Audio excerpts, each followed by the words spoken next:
ഈശാവാസ്യം ഇതം സർവം എന്ന നൂലിൽ വെച്ച് നമ്മുടെ മനസ്സാകുന്ന പട്ടത്തെ പറപ്പിച്ചോളൂ. പോട്ടെ, അതെങ്ങനെ പൊങ്ങി പൊങ്ങി പോട്ടെ, ഒന്നുകൊണ്ട് ചിന്തിക്കണ്ട. അതല്ലെങ്കിൽ പട്ട അവിടെ കുടുങ്ങുമോ ഇവിടെ കുടുങ്ങുമോ അത് ഒന്നും ചിന്തിക്കണ്ട, പോങ്ങട്ടെ, പറക്കട്ടെ. അപ്പൊ അതൊരു വലിയൊരു ആശ്വാസം നൽകുന്നതാണ്. ഇന്ദ്രിയങ്ങളും ഇന്ദ്രിയ വിഷയങ്ങളും അതിന് ഈ പറഞ്ഞ ദ്വന്ദ്വങ്ങളെ പ്രദാനം ചെയ്യുക എന്നത് അതിൽ അടിസ്ഥാനമാണ്. അതിന് എന്താ പറയാ, ഭഗവാൻ ഇവിടെ പറയുന്നു വ്യവസ്ഥിതവും എന്നാണ്. വ്യവസ്ഥിതവും, അതില് മാറ്റമൊന്നുമില്ല. അങ്ങനെ ഉഷ്ണകാലത്തില് ഉഷ്ണം തന്നെയാണ് ത്വകീന്ദ്രിയത്തിന് പ്രദാനം ചെയ്യുക. അപ്പൊ ചൂടൊന്നുമല്ല. മോക്ഷത്തെ ആഗ്രഹിക്കുന്ന ഒരുവന്, തസ്യ എന്ന് പറഞ്ഞ ഭക്തസ്യ, ഭക്തന് അല്ലെങ്കിൽ മോക്ഷേച്ഛുവിന്, ഒരു സാധകന് ഒക്കെ പരിപന്തിനവും ശത്രുക്കളാണ്. അവന്റെ ശത്രു രാഗവും ദ്വേഷവുമാണ്. അപ്പൊ രാഗദ്വേഷങ്ങൾ അവന്റെ ശത്രുവാണ് എന്നതിനാൽ അവൻ ആ വഴിക്ക്, ശത്രുവിന്റെ കൂടെ ആരെങ്കിലും സഞ്ചരിക്കുമോ? അതെങ്ങനെ ഉണ്ടാവും? ശത്രുവിന്റെ കൂടെ സഞ്ചരിച്ചു കഴിഞ്ഞാൽ എങ്ങനെ ഉണ്ടാവും? ശത്രുവാണ് അവന്റെ ഏറ്റവും മിത്രം. അങ്ങനെ അത് ഇരുളും വെളിച്ചവും ചേർന്ന് നിന്നാൽ എങ്ങനെ ഉണ്ടാവും? അതുപോലെ. അതുകൊണ്ട് ശത്രുവിന്റെ കൂടെയുള്ള യാത്ര അപകടമാണ്. എപ്പം വേണമെങ്കിലും നഷ്ടപ്പെട്ടു പോകാം. അതുകൊണ്ട് ഭഗവാൻ തുടർന്ന് പറയുന്നു, ശ്രേയാൻ സ്വധർമ്മോ വിഗുണഃ പരധർമാത് സ്വനുഷ്ഠിതാത് സ്വധർമ്മേ നിധനം ശ്രേയഃ പരധർമ്മോ ഭയാവഹഃ. ശ്രേയാൻ സ്വധർമ്മഃ വിഗുണഃ പരധർമാത് സ്വനുഷ്ഠിതാത് സ്വധർമ്മേ നിധനം ശ്രേയഃ പരധർമ്മോ ഭയാവഹഃ. ഇതും നമ്മുടെയൊക്കെ ശ്രേയസ്സിന് വേണ്ടിയിട്ട് ഭഗവാൻ, ഇപ്പൊ നിങ്ങൾ ഈ ടി വിയിലൊക്കെ ഓരോ പ്രോഗ്രാം ഉണ്ടല്ലോ, ടെലി പ്രോഗ്രാം എന്നൊക്കെ പറഞ്ഞിട്ട്. അപ്പൊ ഈ കുട്ടി ചോദിക്കും, ഇത് ആർക്കാ ഡെഡിക്കേറ്റ് ചെയ്യേണ്ടതെന്ന്. അതുപോലെ ഈ ശ്ലോകം ആർക്കാ ഡെഡിക്കേറ്റ് ചെയ്യേണ്ടതെന്ന് വെച്ചാൽ എല്ലാവർക്കും, ചെറുപ്പക്കാർക്കും പ്രായമായിട്ടുള്ളവർക്കും എല്ലാവർക്കുമായിട്ട് ഭഗവാൻ അങ്ങോട്ട് സമർപ്പിച്ചിരിക്കുക. പറയണോ, ശ്രേയാൻ സ്വധർമ്മഃ വിഗുണഃ പരധർമാത് സ്വനുഷ്ഠിതാത് സ്വനുഷ്ഠിതാത് നല്ലവണ്ണം അനുഷ്ഠിക്കപ്പെട്ട അനുഷ്ഠിക്കപ്പെട്ട പരധർമാത് വിഗുണഃ അപി, പല പ്രകാരത്തിലാണിത്. വിഗുണഃ അപി അന്യധർമ്മത്തെക്കാൾ ഗുണരഹിതമാണെങ്കിലും സ്വധർമ്മഃ ശ്രേയാൻ, സ്വധർമ്മം ശ്രേയസ്കരമാണ്. നന്നായി മനസ്സിലാക്കിക്കോളൂ. നമുക്കൊക്കെ സ്വധർമ്മം ശ്രേയസ്കരമായി തോന്നില്ല, എന്നിട്ടോ പരധർമ്മം ശ്രേയസ്കരമായിട്ട് തോന്നും. അതുകൊണ്ടാണ് നമ്മൾ എപ്പോഴും പറയുന്നത്, ഞാനായിരിക്കണം അവന്റെ സ്ഥാനത്ത് എന്ന്. ഞാൻ എന്റെ സ്ഥാനത്ത് എന്ത് ചെയ്തു? അതിപ്പോ എങ്ങനെയാപ്പോ, എന്താപ്പോ എനിക്ക് കിട്ടിയിട്ടുള്ളത്? എനിക്കൊന്നും കിട്ടിയിട്ടില്ല. ഞാൻ ഇവളെ കല്യാണം കഴിച്ച് എന്തെങ്കിലും ഒരു 2 സെന്റെങ്കിലും കിട്ടുമെന്ന് വിചാരിച്ചു. അല്ലെങ്കിൽ അത് കിട്ടും, ഇത് കിട്ടും. ഒന്നും തന്നിട്ടില്ല. പിന്നെ എല്ലാം ഞാൻ ഉണ്ടാക്കിയെടുത്തതാ. ഞാനായിരിക്കണമായിരുന്നു. ഏത് കാര്യത്തിനും നമ്മൾ ഒരപരന്റെ കർമ്മത്തെ നോക്കിക്കൊണ്ട് അവന്റെ സ്ഥാനത്ത് ഞാൻ ഈ പകരം മാറി വെക്കലുണ്ടല്ലോ, അത് വളരെ അപകടം പിടിച്ച ഒന്നാണെന്ന്. വിഗുണഃ അപി സ്വധർമ്മഃ ശ്രേയാൻ. അത് വിഗുണഃ ഗുണരഹിതമാണെങ്കിലും, അപ്പൊ നമുക്കത് ഗുണരഹിതമാണ്, പക്ഷെ നമ്മെ സംബന്ധിച്ച് അത് ശ്രേയസ്കരമാണ്. കാരണം എന്നിൽ വന്നു ചേർന്നിട്ടുള്ളതാണ്. അതുകൊണ്ട് ഭഗവാൻ പറയുന്നു, സ്വധർമ്മേ, സ്വധർമ്മത്തിലെ നിധനം, നാശം പോലും ശ്രേയഃ ശ്രേയസ്കരമാണ്. കൊല്ലൽ എന്നൊരു പ്രയോഗമുണ്ട്. സ്വധർമ്മം കൊല്ലലാണെങ്കിൽ അതും ശ്രേയസ്കരമാണ്. എന്തുകൊണ്ടെന്നാൽ പരധർമ്മം ഭയാവഹ, അതങ്ങേയറ്റം ഭയാവഹമാകുന്നു. നാം മറ്റൊരുവന്റെ ധർമ്മത്തെ സ്വീകരിക്കുന്നതാണ് ഭയാവഹമായിട്ടുള്ള ഒരു കാര്യം. ഇതിനെ തപോവനസ്വാമികൾ ആ 18 എഴുത്തിൽ എഴുതുന്നുണ്ട്. അതുകൊണ്ടാണ് സന്യാസി ഗൃഹത്തിലിരിക്കുന്നവനെ പോലെ ആചരിക്കരുതെന്നും ഗൃഹത്തിലിരിക്കുന്നവൻ സന്യാസിയെ പോലെ ആചരിക്കരുതെന്നും പറയുന്നത്. ചിലർ ഗൃഹത്തിലിരുന്നു കൊണ്ട് സന്യാസിയുടെ ധർമ്മം ആചരിക്കും. ഏത് കാട്ടിലെ സന്യാസിയുടെ ധർമ്മം? ഗൃഹസ്ഥാശ്രമം എന്നൊരു അതിമഹത്തരമായ ഒരു ഭാവനയുണ്ട് നമ്മുടെ ഉള്ളിൽ. ഗൃഹത്തിൽ തന്നെ ആശ്രമത്തെ സൃഷ്ടിക്കാം. നമ്മുടെ ഋഷീശ്വരന്മാരൊക്കെ അങ്ങനെയായിരുന്നു. യാജ്ഞവൽക്യ പ്രഭൃതികളൊക്കെ അങ്ങനെയായിരുന്നു. മഹാത്മാക്കളൊക്കെ അങ്ങനെയായിരുന്നു. അപ്പൊ ഭാര്യയും ഭർത്താവും അവരങ്ങനെ അവരുടെ ആ മനോഭാവം അവർ ഈ ശാസ്ത്ര ചർച്ച ചെയ്യുന്നതിൽ, അതിലെ കുട്ടികളെ പങ്കാളികളാക്കുന്നതിൽ, അതിലൊക്കെ അവർ അതീവ ശ്രദ്ധാലുക്കളാണ്. ഇത് നിങ്ങൾക്ക് വീട്ടിൽ ചർച്ച ചെയ്താൽ ഒരു കുഴപ്പമില്ല. ഇത് വീട്ടിൽ ചർച്ച ചെയ്യേണ്ടതാണ്. പക്ഷെ നമ്മൾ ശ്രദ്ധിച്ചിട്ടുള്ള ഒരു കാര്യം, നിങ്ങൾ എത്ര പേര് ശ്രദ്ധിച്ചിട്ടുണ്ടെന്ന് സ്വാമിക്ക് അറിയില്ല. ഒരു ഇലക്ഷൻ കാലത്ത് സ്വാമിയുടെ ആ പത്ര കട്ടിങ്സ് ഇപ്പോഴും ഉണ്ട്. ഇലക്ഷൻ വരുന്നതിന് മുൻപ് നമ്മുടെ ഒരു മുൻ മുഖ്യമന്ത്രി അദ്ദേഹമായിട്ടൊരു ഇന്റർവ്യൂ ആണ്. അദ്ദേഹത്തിനോട് ചോദിക്കുന്ന കുറച്ച് കാര്യങ്ങളാണ്. അപ്പൊ അതിൽ അദ്ദേഹം പറയുന്നത്, ഞാൻ രാഷ്ട്രീയം വീട്ടിൽ സംസാരിക്കാറില്ല എന്നാണ്. വീട്ടിൽ ഞങ്ങൾ രാഷ്ട്രീയം പറയാറില്ല. അപ്പൊ നമുക്ക് അത്ഭുതം തോന്നിയത്, വീട്ടിൽ കയറ്റാൻ പറ്റാത്ത ഒന്നാണല്ലോ ഇത് എന്നാ. ശരിക്കും ഇവരുടെ ഈ പത്ര കട്ടിങ്സ് നമ്മുടെ സ്വാമിയുടെ കയ്യിലുണ്ട്. അതായത് ഇതൊക്കെ നമ്മൾ എടുത്തു വെച്ചിട്ടുണ്ട്. പക്ഷെ ഇതങ്ങനെയല്ല. നിങ്ങൾ ഈ കാര്യങ്ങൾ വീട്ടിൽ ചർച്ച ചെയ്യാൻ പറ്റുന്നത്. രാഷ്ട്രീയം മോശം എന്നല്ല സ്വാമി പറഞ്ഞത്. പക്ഷെ അവര് ഏതൊരു രാഷ്ട്രീയത്തെ ഉദ്ദേശിച്ചാണോ പറഞ്ഞത് അത് തന്നെയാണ് അവര് പത്രസുഹൃത്തിനോട് പറഞ്ഞിട്ടുള്ളത്. ഞങ്ങൾ വീട്ടിൽ പറയാറ്. അല്ലെങ്കിൽ രാഷ്ട്രത്തെ സംബന്ധിക്കുന്നത് വീട്ടിൽ തന്നെ ചർച്ച ചെയ്യേണ്ടത്. ഓരോ പൗരനും ഉണ്ടാകുന്നത് വീട്ടിലാണ്. വീട്ടിൽ തന്നെയാണ് അത് ചർച്ച ചെയ്യേണ്ടത്. അതുകൊണ്ട് ചിലര് വീട്ടിലേക്ക് ഈ വക ആളുകളെ അടുപ്പിക്കാറ് തന്നെ ഇല്ല. ചിലർക്ക് ആ കാര്യത്തിലൊക്കെ വളരെ നിർബന്ധമുണ്ട്. വീടിനെ അവർ ഒരിക്കലും രാഷ്ട്രീയ വേദിയാക്കാൻ രാഷ്ട്രീയ സുഹൃത്തുക്കളെയൊന്നും അവർ കയറ്റില്ല. അവർക്ക് അവരുടേതായിട്ടുള്ള ആ ഒരു ലോകമുണ്ട്. ഇതങ്ങനെയല്ല. ഇത് നിങ്ങൾക്ക്, അതുകൊണ്ടാണ് ചിന്മയാനന്ദ സ്വാമികൾ പറഞ്ഞത്, ഇത് വയൽവരമ്പിലും, ഇത് ഫാക്ടറിയിലും, ഇത് അടുക്കളയിലും, ഇത് ക്ലാസ് റൂമിലും, അങ്ങേയറ്റം എവിടെയും നിങ്ങൾക്ക് ഇതിനെ കൊണ്ടുപോകാം നിങ്ങളുടെ കൂടെ. കാരണം നിങ്ങളുടെ കരുത്ത് ഇതാണ്. അപരന്റെ ധർമ്മം ഭയാവഹ,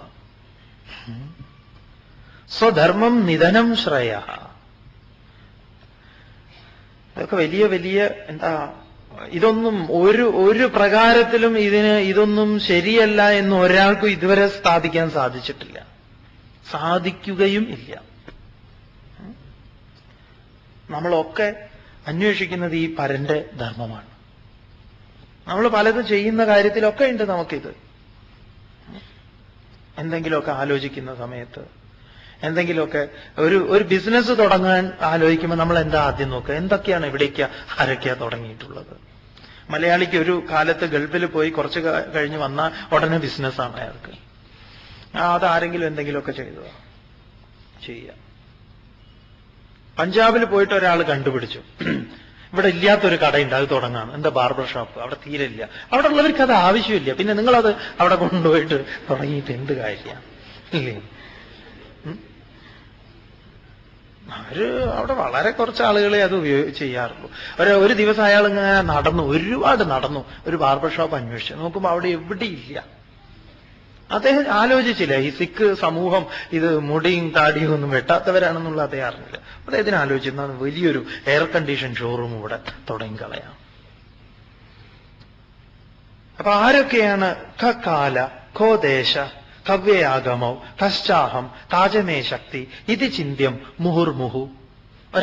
ഒരു സംഗതി തുടങ്ങുമ്പം ഇത്രയും കാര്യങ്ങളൊക്കെ ചിന്തിക്കണം എന്നാ. ആരാണ് ഞാൻ? കശ്ചാഹം, കഹാഹം, ഞാൻ ആര്?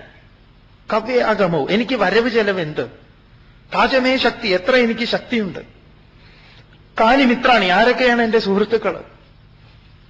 ദേശ, ഏതാ ദേശം, ഏത് ദേശത്താണ് ഞാൻ ചെലവഴിക്കാൻ പോണത്? ഏത് കാലാവസ്ഥയിലാണ്? ഇതൊക്കെ നോക്കണം. അതുകൊണ്ട് പരന്റെ ധർമ്മം എന്ന് പറഞ്ഞാൽ തന്നിൽ എന്താണ് ധർമ്മം. അതുകൊണ്ട് ഈ കർമ്മത്തിനനുസരിച്ചിട്ടാണ് നമ്മുടെ ഭാരതത്തില് ഈ എന്താ പറയാ ജാതിയൊക്കെ ഉണ്ടായിട്ടുള്ളത്. അത് പലതും അങ്ങനെയാണ്, പലതും പഠിക്കുന്നത് അങ്ങനെയാണ്.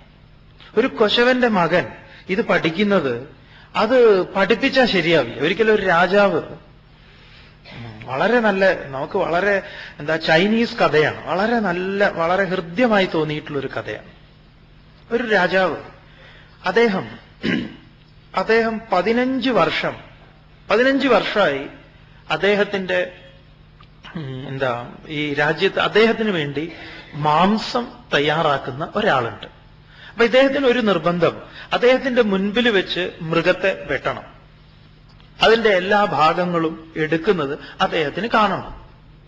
15 വർഷം ഇത് തുടർച്ചയായി ചെയ്തുകൊണ്ടിരുന്ന ആ ഇറച്ചി വെട്ടുകാരനോട് രാജാവ് ഒരു ദിവസം ചോദിച്ചു, നീ നിന്റെ ഈ ബാഗിൽ നിന്ന്, ആ ലെതർ ബാഗിനകത്ത് നിന്ന് ഈ വാളെടുത്ത്, ഒരു മഴു പോലത്തെ ഒരു സാധനമാണ്, അതെടുത്ത് ഈ മൃഗത്തെ വെട്ടി അതിന്റെ മാംസങ്ങളൊക്കെ എടുത്തെടുത്ത് നീ അതിനെ വേഗം എനിക്ക് ഭക്ഷണത്തിനുള്ളത് നീ കൃത്യമായിട്ട് ഇങ്ങനെ ചെയ്യുന്നത് ഞാൻ ഇത്ര വർഷമായിട്ട് ഞാൻ കാണുകയാണ്. ഞാൻ കാണാത്ത ഒന്നുണ്ട്, നീ ഒരിക്കൽ പോലും ആ മഴു മൂർച്ചയാക്കുന്നത് ഞാൻ കണ്ടിട്ടില്ല, അതിനെന്താ മൂർച്ചയാക്കണ്ടേ എന്ന് ചോദിച്ചു. അപ്പൊ ഇദ്ദേഹം പറഞ്ഞു, മഹാരാജ, അത് ഞാൻ മൂർച്ചയാക്കിയിട്ടില്ല, അതെന്റെ അച്ഛൻ എനിക്ക് തന്നതാ, അച്ഛൻ മൂർച്ചയാക്കുന്നത് തന്നെ ഞാൻ കണ്ടിട്ടില്ല. കാരണം ആ വാള്, ആ ഉപകരണം, ആ മഴു എല്ല് സ്പർശിക്കാറില്ല. കാരണം അച്ഛനറിയാം എല്ല് ഇല്ലാത്ത ഇടം എവിടെയെന്ന്.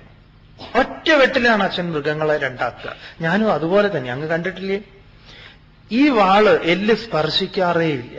മാത്രമല്ല, മാംസത്തിലൂടെ ഇത് കടന്നു പോകുന്ന സമയത്ത് ഇതിന് മൂർച്ച ഏറുക ചെയ്യുന്നത്.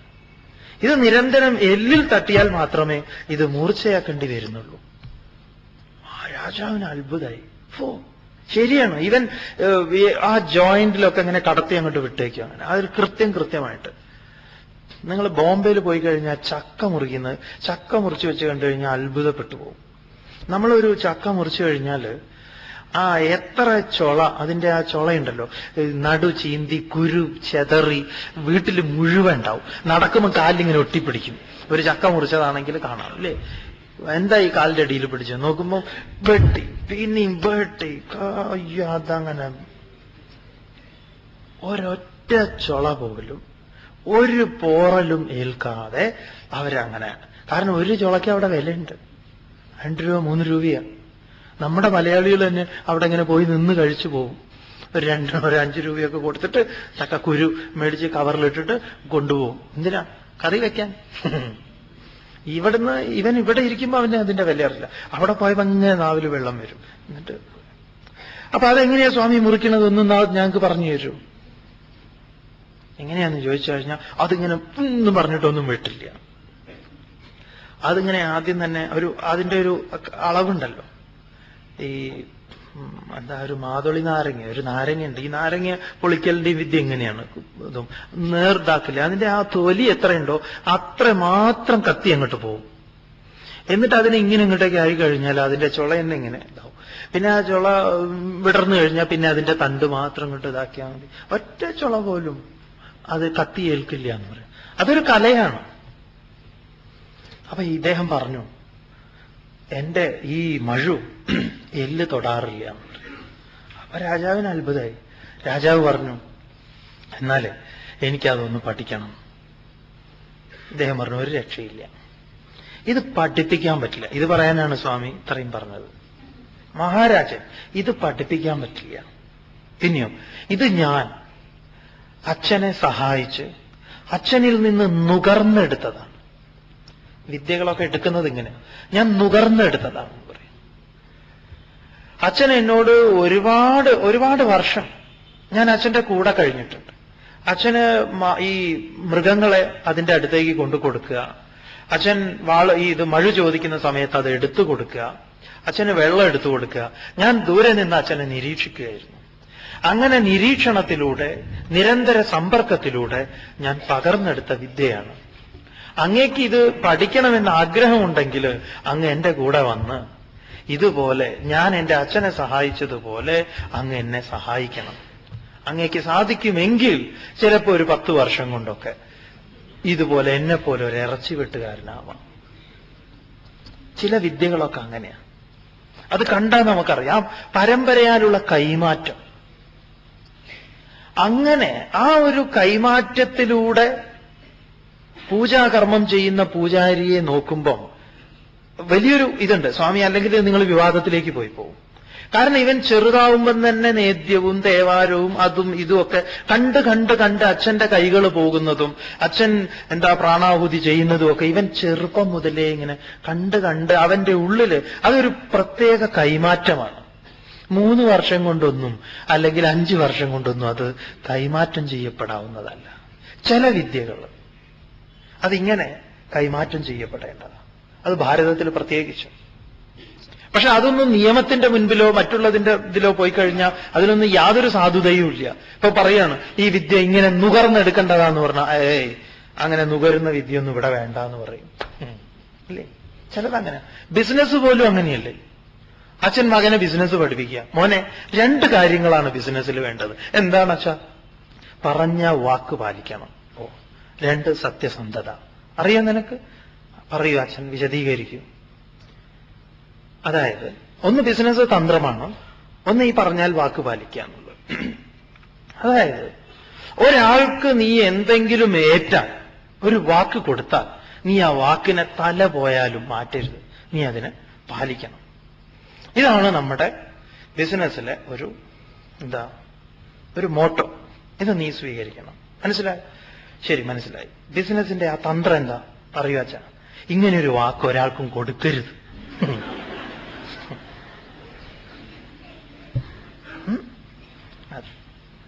അപ്പൊ പല ബിസിനസ്സിലും ഉണ്ട് ഈ ഒരു, അതായത് എന്താണോ അച്ഛൻ ചെയ്യുന്നത് അത് ഇങ്ങനെ ഇരുന്ന് നോക്കി എല്ലാം അച്ഛൻ കസ്റ്റമേഴ്സിനോട് സംസാരിക്കുന്നത്. അല്ലാതെ ഈ ചിലരുണ്ട് ചെന്നിട്ട് ഒരു കടയിൽ ഒരു സ്ത്രീ ചെന്നിട്ട് ഇങ്ങനെ ആ കടയിലുള്ള ആളോട്, ജോലിക്കാരനോട് ചോദിക്കുക, വല്ലാത്തൊരു കഷ്ടം തന്നെ കേട്ടോ, ഇപ്പൊ ഒരാഴ്ചയായിട്ട് എന്താ വരാത്തത്, എന്തൊരു ഇതാണ്. അപ്പൊ കടക്കാരൻ പറയാം, ഞാൻ വിചാരിച്ചു ഇന്നലെ വരുന്നു. ഇല്ല. ഇതൊക്കെ കേട്ടിട്ട് ഓണർക്ക് ദേഷ്യം വന്നു. എന്നിട്ട് അവരെന്നാ ശരി പോട്ടെ എന്ന് പറഞ്ഞ് അവരെ ഇറങ്ങുമ്പം ഇദ്ദേഹം പറഞ്ഞു, അത് ഓർഡർ കൊടുത്തിട്ടുണ്ട്, ഉടനെ വരുന്നു. അപ്പൊ ഇവര് പറഞ്ഞു, ഞാനതല്ല മഴയുടെ കാര്യമാണ് പറഞ്ഞത്. മഴ എന്താ വരാത്തതെന്ന് അയാളോട് ചോദിച്ചത്. അയാളും പറഞ്ഞു ഒരാഴ്ചയായിട്ടില്ല, ഞാനും വിചാരിച്ചു ഇന്നുണ്ടാവും നാളെ ഉണ്ടാവുന്നു. ഇതല്ല ബിസിനസ്. ഇതൊക്കെ ഇങ്ങനെ പകർന്നെടുക്കുന്ന ഈ ഒരു അത് എന്താണ്, അങ്ങനെ ഉള്ള ചിലതുണ്ട്. അതൊക്കെ വിട്ടിട്ട് നമ്മൾ പരന്റെ ധർമ്മത്തെ അത് ചെയ്യുക, ഇത് ചെയ്യുക, അത് പരധർമ്മ ഭയാവഹ. അത് അങ്ങേയറ്റം ഭയാവഹമാണ്. അത് ചെയ്യാൻ പാടില്ലാത്തതാണ്. പരധർമ്മ ഭയാവഹ. അത് അങ്ങേയറ്റം ഭയാവഹമാണ്. അത് ചെയ്യാൻ പാടില്ലാത്തതാണ്. അർജുനൻ ഭഗവാനോടൊരു ചോദ്യം ചോദിക്കുന്നു. നമുക്ക് ആ ചോദ്യം കേട്ടിട്ട് നോക്കാം എന്താ ചോദ്യം എന്ന്. അർജുന ഉവാച അഥ കേന പ്രയുക്തോയം പാപം ചരതി പൂരുഷഃ അനിച്ഛന്നപി വാർഷ്ണേയ ബലാദിവ നിയോജിതഃ. ചോദ്യം ഗംഭീരാണ്. അർജുന ഉവാച, അർജുനൻ ചോദിച്ചു, അധക്കേന പ്രയുക്തോയം പാപം ചരതി പൂരുഷഃ അനിച്ഛന്നപി ഹേ വാഷ്ണേയ ബലാദിവ നിയോജിതഃ. ഭഗവാനെ, അല്ലയോ കൃഷ്ണ, വൃഷ്ണികുലോത്തമ, അതാ ഇങ്ങനെയൊക്കെയാണ് കാര്യമെങ്കിൽ കേന പ്രയുക്തോയം പാപം ചരതി പുരുഷഃ, ആരാൽ നിയോഗിക്കപ്പെട്ടിട്ടാണ്, ആരാൽ പ്രേരിപ്പിക്കപ്പെട്ടിട്ടാണ് മനുഷ്യൻ പാപം ചെയ്യുന്നത്? കേന പ്രയുക്തോയം പാപം ചരതി പുരുഷ അനിച്ഛന്നപി, ആഗ്രഹിച്ചിട്ടല്ല, ആഗ്രഹിക്കാതെ പോലും അവൻ കൊടിയ കൊടിയ പാപങ്ങൾ ചെയ്യുന്നു. എന്തുകൊണ്ട്? ചോദ്യം ഇതെന്നൊക്കെ വിട്ടിട്ട് നമുക്ക് കുറെ ചോദ്യങ്ങളുണ്ട് ഇതിന്. ഒന്നും രണ്ടും ലോകമഹായുദ്ധത്തിന് കാരണം എന്ത് ഭഗവാൻ? ചോദ്യമാണ്, അർജുനന്റെ ചോദ്യമാണ്. ഒന്നും രണ്ടും ലോകമഹായുദ്ധങ്ങൾ ഉണ്ടാകാൻ കാരണം എന്തായിരുന്നു? പത്രത്തിലൊക്കെ കാണുന്ന, ദിവസവും കാണുന്ന ഓരോരോ സ്ഥലത്ത് നടക്കുന്ന ഓരോ കൊള്ളരുതായ്മകളോ ഒക്കെ നമ്മുടെ മുൻപിൽ നമ്മൾ ദിവസവും ചോദിക്കുന്നതായി ചോദ്യം. എന്താ ഈ മനുഷ്യന്മാർക്ക് വല്ല ആവശ്യമുണ്ടോ? ആ പാവം ചെറിയ കുട്ടിയെ ആസിഡ് ഒഴിച്ച് പൊള്ളിച്ച് ഭിക്ഷയ്ക്ക് കൊണ്ട് നടക്കുന്നു. എങ്ങനെ ഇവന്മാർക്ക് ഇത് തോന്നുന്നത്? ചോദ്യാണ്. ഗീതയിലെ 3-ാം അധ്യായത്തിലെ ചോദ്യ. അതൊക്കേന പ്രയുക്തോയം പാപം ചരതി പുരുഷ. അനിച്ഛന്നബി, ആസിഡ് ഒഴിക്കാൻ ആഗ്രഹിച്ചിട്ടല്ല എങ്കിൽ പോലും ഒഴിച്ചവനോട് ചോദിച്ചു നോക്കൂ, ഇങ്ങനെ ഒരു കുട്ടിയെ കിട്ടിയാൽ ചെയ്യണമെന്നുണ്ടായിരുന്നു എന്നുള്ളത് വേറെ, നമ്മൾ ധ്യാനം പഠിച്ചപ്പോൾ മനസ്സിലാക്കിയിട്ടുണ്ട്. ബലാദിവ നിയോജിത, ബലാത്കാരേണ, ആരാലോ, കേന എന്നാണ് കേനോപനിഷത്തിലെ ചോദ്യമാണ്. കേനേഷിതം പതതി പ്രേഷിതം മനഃ കേന പ്രാണപ്രഥമ പ്രൈതിയുക്ത കേനേഷിതാം വാചമിമാം വദന്തി ചക്ഷുശ്രോത്രം കവു ദേവോ യുനക്തി. അത് കുറേം കൂടെ ഉയർന്ന ചോദ്യ. ഇത് അർജുനൻ കുറച്ച് താഴേന്ന് ചോദിച്ചതാ. ആരാൽ നിയോഗിക്കപ്പെട്ടിട്ട് ഓരോരുത്തരും ഓരോ കുണ്ടാമണ്ടികൾ ചെയ്യുന്നു? കാരണം പാപം ചെയ്തിട്ടുള്ളവര് പറയുന്നു എന്തോ അങ്ങനെ ചെയ്തു പോയി എന്ന്. അപ്പൊ ആരാണ് ഇതിന്റെ പിറകിൽ എന്ന് ചോദിക്കുക. ഈ ആധുനിക മനഃശാസ്ത്രത്തില്, മോഡേൺ സൈക്കോളജിയില് അവർ പറയും, ഒരുവനെ ഓരോ കർമ്മങ്ങൾ ചെയ്യിക്കുന്നതിന് ഉള്ളിൽ നിന്നുള്ള ഒരു തള്ളലുണ്ട്, ഒരു പ്രേരണ. അതിന് അവർ കൊടുത്തിരിക്കുന്ന വാക്ക് ഡ്രൈവ്സ് എന്നാണ്. ഡ്രൈവ്സ്, ഏതോ ഒന്ന് തള്ളുന്നു അവനെ. അർജുനൻ ചോദിച്ചത്, ഈ തള്ളലിലെത്തി നിൽക്കുകയാണ് ആധുനിക മനഃശാസ്ത്രം എന്ന് പറയുന്നത്. അർജുനൻ ചോദിക്കുന്നത് അവിടുന്ന് കുറച്ചുകൂടെ പിറകിലേക്കാണ്. ഈ തള്ളലിന് നിദാനമെന്ത് എന്നാണ്. ഡ്രൈവ്സിന് പ്രേരകമായിട്ടുള്ളത് എന്ത് ഭഗവാൻ? അതുകൊണ്ടാണ് അനിച്ചൻ എന്ന് പറഞ്ഞത്. എന്തുകൊണ്ട് ഓരോരുത്തരും ഇങ്ങനെ ഓരോന്നും ചെയ്യുന്നു? അതിന് ഉത്തരം ഭഗവാൻ പറയുന്നു. നോക്കാം നമുക്ക് എന്താണ് ഭഗവാൻ പറയുന്നത്. ശ്രീഭഗവാനുവാച കാമയേശ ക്രോധയേശഃ രജോ ഗുണസമുദ്ഭവഃ മഹാശനോ മഹാപാപ്മാ വിദ്ധ്യേന വിഹ വൈരിണം. അർജുനന്റെ ചോദ്യത്തിന് ഭഗവാൻ ഉത്തരം കൊടുക്കുന്നു. ശ്രീ ഭഗവാൻ ഉവാച, ഭഗവാൻ മറുപടി പറഞ്ഞു. കാമയേഷ ക്രോധയേഷ രജോഗുണ സമുദ്ഭവഃ മഹാശനഃ മഹാപാപ്മാ വിദ്യേന ഇഹ വൈരിണം. ഏഷഃ എന്ന് പറഞ്ഞാൽ ഇത്. ഏതൊന്നിനെ കുറിച്ചാണോ അർജുനൻ ചോദിച്ചത് അത്. ഏഷഃ ഇത്. നീ ചോദിച്ചില്ലേ എങ്ങനെയാണ് ഓരോരുത്തരും പാപം ചെയ്യുന്നത് എന്ന്? അതിന്റെ കാരണം ഏഷഃ ഇത് രജോഗുണ സമുദ്ഭവഃ. രജോഗുണത്തിൽ സമുദ്ഭവിച്ചതാണ്, രജോഗുണത്തിൽ നിന്ന് ഉണ്ടായതാണ്. രഞ്ജനാത്മകമായ ആ താത്പര്യത്തിൽ നിന്നാണ് ഇത് ആവിർഭവിച്ചത്. ഭഗവാൻ പറയാം, രജോഗുണത്തിൽ. എന്നിട്ടോ എന്താണിത്? മഹാശനഃ. ഇത് എത്ര ഭക്ഷിച്ചാലും മതിയാവാത്തതാണ്. അതിനെത്ര കിട്ടിയാലും പോരാ എന്ന് പറയാം. ആഗ്രഹമാണ് മഹാശന, എത്ര കിട്ടിയാലും മതിയാവാത്തത്. പാപ്മാ, മഹാ എന്നുള്ളത് അവിടെയും പാപിയായിട്ടുള്ളതാണ്. അങ്ങനെയുള്ള അതിന്റെ ഒരു വിശേഷണം പറഞ്ഞതാണ് ഭഗവാൻ. എന്താണത്? കാമഹ, കാമമാകുന്നു. അപ്പൊ ഇവിടെ ഓരോന്നും നടക്കുന്നതിന്റെ പിറകിൽ എന്താണ്? കാമം, ആഗ്രഹം. അപ്പൊ ആഗ്രഹമാണ് ഓരോരുവനെയും ഓരോന്നും ചെയ്യിക്കുന്നത്. ഇവിടെ ഒന്ന് രണ്ടാഴ്ച അല്ലെങ്കിൽ 4-5 ദിവസങ്ങൾക്ക് മുൻപ് ചോദ്യങ്ങൾ കിട്ടിയിരുന്നു. കാമമാണോ ഒരുവനിൽ ക്രോധമുണ്ടാക്കുന്നത്? ധ്യാനമാണോ ക്രോധമുണ്ടാക്കുന്നത്? അത് ആഗ്രഹമാണ് എന്ന് പറയും, കാമമാണ്. അതുകൊണ്ട് കാമം എന്നത് ഭാരതീയ ദർശനങ്ങളില് ആചാര്യന്മാര് കാമം നിഷിദ്ധമായിട്ട് പറഞ്ഞിട്ടില്ല. കാമം എന്ന് പറഞ്ഞാൽ ആഗ്രഹം എന്നാണ്. നമ്മുടെ മലയാളത്തിൽ പറയുന്ന കാമം ലൈംഗിക ആസക്തിയാണ്. സംസ്കൃതത്തില് കാമശബ്ദത്തിന് ആഗ്രഹം എന്നാണ്. മലയാളത്തിലെ കാമമല്ല, സംസ്കൃതത്തിലെ കാമം. ചായ കുടിക്കണം എന്നത് എനിക്ക് കാമമാണ്, എന്റെ കാമമാണ് എനിക്ക് ചായ കുടിക്കണം എന്നുള്ളത്. മലയാളത്തിൽ ഇത് വേറൊരു സ്ഥലത്തേക്ക് മാത്രമാണ് പറയാറ്.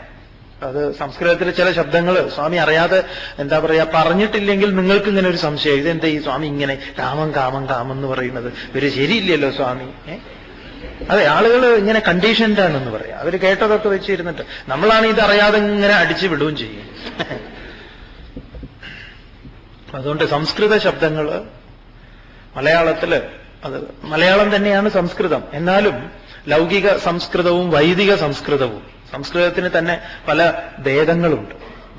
ഇപ്പൊ കാമശബ്ദത്തിന് ആഗ്രഹം, പല ആഗ്രഹങ്ങളും. ആഗ്രഹങ്ങളാണ് ഒരുവനെ ഇത് ഓരോന്നും ഇങ്ങനെ ചെയ്യിക്കുന്നത്. അപ്പൊ അവന് ആഗ്രഹങ്ങളുടെ പിറകെയാണ് അവന്റെ സഞ്ചാരം. ഒരാഗ്രഹം ഉണ്ടാവുന്ന സമയത്ത് അവൻ പല പദ്ധതികളും ആസൂത്രണം ചെയ്യും. ദിവസം എടുത്ത വർത്തമാന പത്രങ്ങൾ എടുത്ത് നോക്കിക്കോളൂ.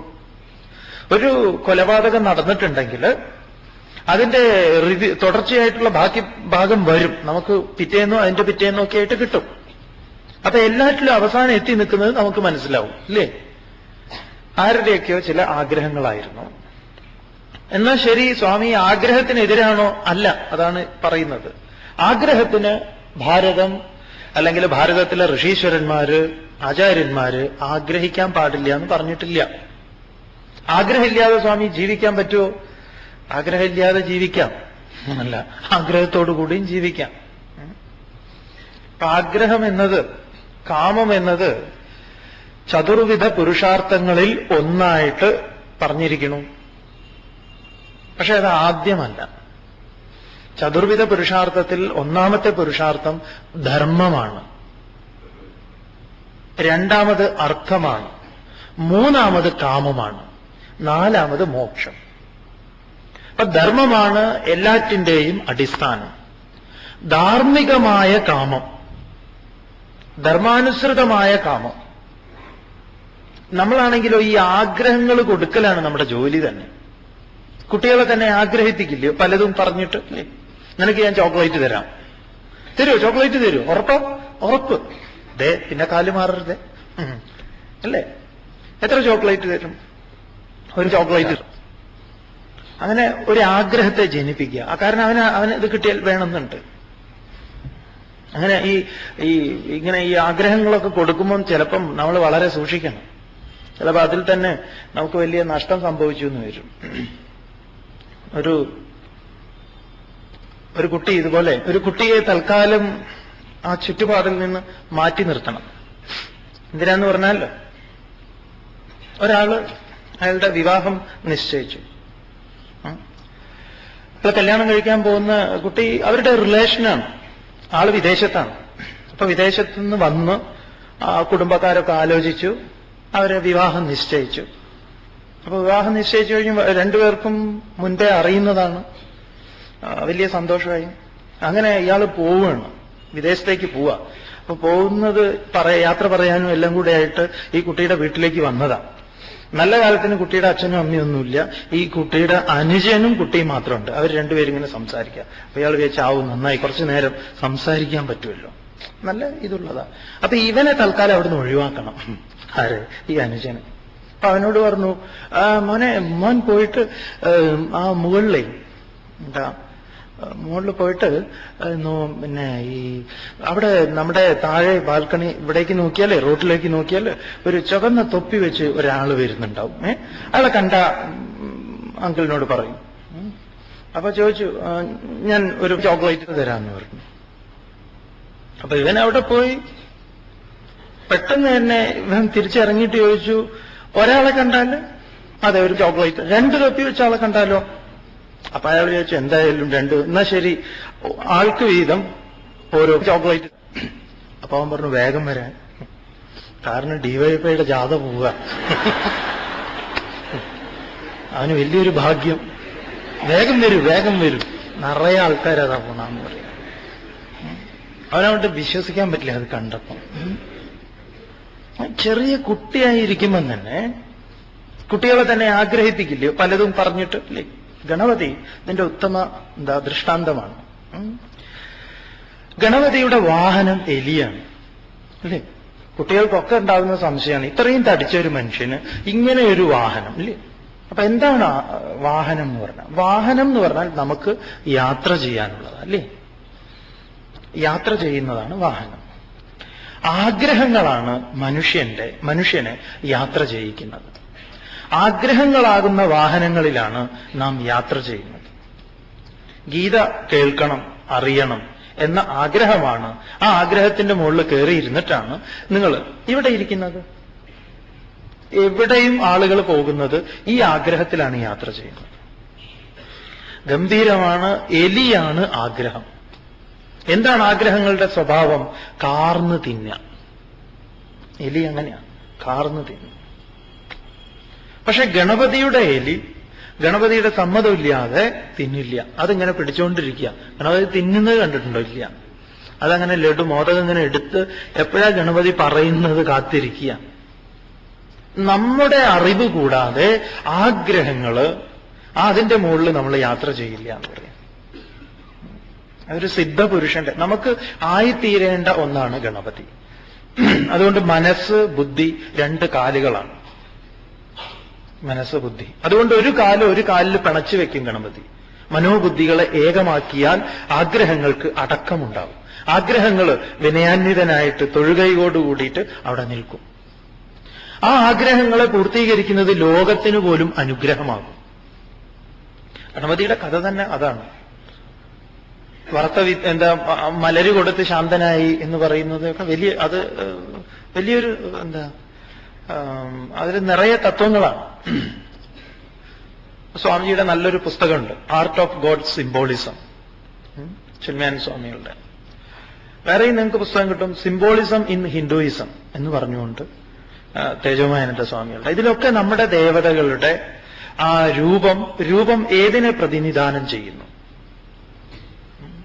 സരസ്വതി താമരയിലിരിക്കണു, താഴ്ന്നു പോകുന്നില്ല. എന്തുകൊണ്ടെന്നാൽ നിസ്സംഗതയിലാണ് നാം ഇരിക്കേണ്ടത്. ഡിറ്റാച്ച്മെന്റിൽ ഇരുന്നാൽ താഴില്ല. അപ്പൊ നമ്മുടെ മനസ്സ് ഇത് കാണുമ്പോൾ ആലോചിക്കും, ഇതെന്താ ഇങ്ങനെ? അപ്പൊ ബുദ്ധി സ്വീകരിക്കാൻ തയ്യാറാവും. അപ്പൊ മനസ്സിനെ നിശ്ചലമാക്കി ബുദ്ധിയോട് സംസാരിച്ചവരായിരുന്നു പൂർവികന്മാർ. അപ്പൊ കാമം എന്നത് നമ്മെയും തിന്നുന്നതാണ്. അത് തിന്നാതിരിക്കണമെങ്കിൽ എന്ത് വേണം? ധർമാനുസൃതമായിരിക്കണം കാമം. അപ്പൊ ഒന്നാമത്തെ പുരുഷാർത്ഥത്തിൽ നിന്നുകൊണ്ട് വേണം മൂന്നാമത്തെ പുരുഷാർത്ഥമായ കാമത്തെ. രണ്ടാമത്തേത് അർത്ഥത്തെയും നേടേണ്ടത് അങ്ങനെ തന്നെയാണ്. അപ്പൊ ഏതാഗ്രഹങ്ങളും ധർമ്മവുമായി ചേർത്ത് വെച്ച് നോക്കുക, ധർമ്മത്തിലേക്ക് കൊണ്ടുവരിക എന്റെ ആഗ്രഹത്തെ. നമ്മൾ ഈ സവാള തക്കാളി ഇതൊക്കെ ഇങ്ങനെ അരിയാൻ വേണ്ടിയിട്ട് അടിയിലൊരു ബേസ് വെക്കില്ലേ? എന്നിട്ടല്ലേ എടുത്ത് അരിയാം. ധർമ്മമാകുന്ന ബേസിലേക്ക് ഈ ആഗ്രഹത്തിനെ എടുത്തു വെക്കുക. എന്നിട്ട് നോക്കുക വേണോ വേണ്ടേന്ന്. എന്റെ ആഗ്രഹങ്ങൾ ധർമാനുസൃതമാണോ? അപ്പൊ ധർമാനുസൃതമായിട്ട് നിങ്ങൾക്ക് എത്ര ധനം വേണമെങ്കിലും സമ്പാദിക്കാം. ധർമാനുസൃതമായ കാമങ്ങൾ എത്ര വേണമെങ്കിലും ആവാം. അതിനാരും തടസ്സം നിൽക്കുന്നില്ല. പക്ഷെ ഇതോ രജോ ഗുണത്തിൽ നിന്ന് ആവേശിക്കപ്പെട്ടു കഴിഞ്ഞു. അതിൽ നിന്നാണ് എന്തുണ്ടാവുന്നത്? ക്രോധം, വിദ്വേഷം, ക്രോധ. അതുകൊണ്ട് അർജുന ഏനം ഇഹ വൈരിണം വിദ്ധി. ഭഗവാൻ ആദ്യം തന്നെ ശത്രുവിനെ കാണിച്ചു കൊടുക്കുന്നു. ദുര്യോധനന്റെ നേരെയല്ല പറഞ്ഞത്, ദുശാസനന്റെ നേരെയോ ശകുനിമാമന്റെ നേരെയോ അല്ല പറഞ്ഞിട്ടുള്ളത്. പിന്നെയോ ഇഹ ഇവിടെ ഇപ്പോൾ നിന്റെ ശത്രുവായി വൈരിണം, ശത്രുവായിട്ട് വിദ്ധി, നീ അറിയണം. ഏതിനെ അറിയണം? ഈ ആഗ്രഹത്തെ. അപ്പൊ ആഗ്രഹം തന്നെ അർജുനനെ ഇവിടെ എത്തിച്ചിട്ടുള്ളത്. അതുകൊണ്ട് ഇതാണ് നിന്റെ ശത്രു എന്ന് നീ അറിഞ്ഞാലും. നമുക്ക് എന്തെങ്കിലുമൊക്കെ വിഷമങ്ങൾ ഉണ്ടായിട്ടുള്ള എന്തെങ്കിലുമൊക്കെ ഉണ്ടായിട്ടുണ്ട് എങ്കിൽ നമ്മൾ പിറകിലേക്ക് പോയി കഴിഞ്ഞാൽ നമ്മൾ ഇവിടെ എത്തിച്ചേരും, എത്താതിരിക്കില്ല. ഏത് കാര്യത്തിലും നിങ്ങൾ പെട്ടെന്ന് നിങ്ങൾ ഉപരിപ്ലവമായിട്ട് നമ്മൾ പറയും, നോക്കൂ അയാൾ പാവം, അയാൾക്ക് ഈ ഗതി വന്നില്ലേ. പലപ്പോഴും എന്തൊക്കെയോ ചില ആഗ്രഹങ്ങൾ നിവർത്തിക്കുന്നതിനായിട്ട് നാം തെറ്റായ മാർഗം സ്വീകരിക്കുകയാണെങ്കിൽ ആ സമയത്ത് നമുക്ക് ഒരുപാട് വീഴ്ചകളൊക്കെ സംഭവിക്കും. അത് വെറുതെ ആണെങ്കിൽ പോലും. നമ്മളോട് ഈ അടുത്ത് ചോദിച്ചു, സ്വാമിജി ഇങ്ങനെ ഈ ഒരു ചെറുപ്പക്കാരനെ പോലീസുകാർ ഉരുട്ടിക്കൊന്നുവല്ലോ തിരുവനന്തപുരത്ത്. അദ്ദേഹം പാവം ജോലിയൊക്കെ കഴിഞ്ഞ് സുഹൃത്തിന്റെ കൂടെ എവിടെയോ ഇരിക്കുകയായിരുന്നു, പാർക്കിലിരിക്കുകയായിരുന്നു. നമ്മൾ പോലീസിനെ ന്യായീകരിക്കുകയൊന്നുമല്ല. നമ്മുടെ ഈ ലോകത്ത് ഈ ജീവിക്കുമ്പോൾ നമ്മൾ അങ്ങേയറ്റം ശ്രദ്ധാപൂർവം ജീവിക്കണം. ഇത് അല്ലെങ്കിൽ പഴയ കാലാണെങ്കിലും ഏത് കാലത്തും. പണ്ടും അങ്ങനെ വെറുതെ ഇരുന്ന് കഴിഞ്ഞാൽ പിടിച്ചുകൊണ്ടുപോകും, അല്ല നരബലിക്കും. ഇന്നത് മാറിയിട്ടുണ്ട്.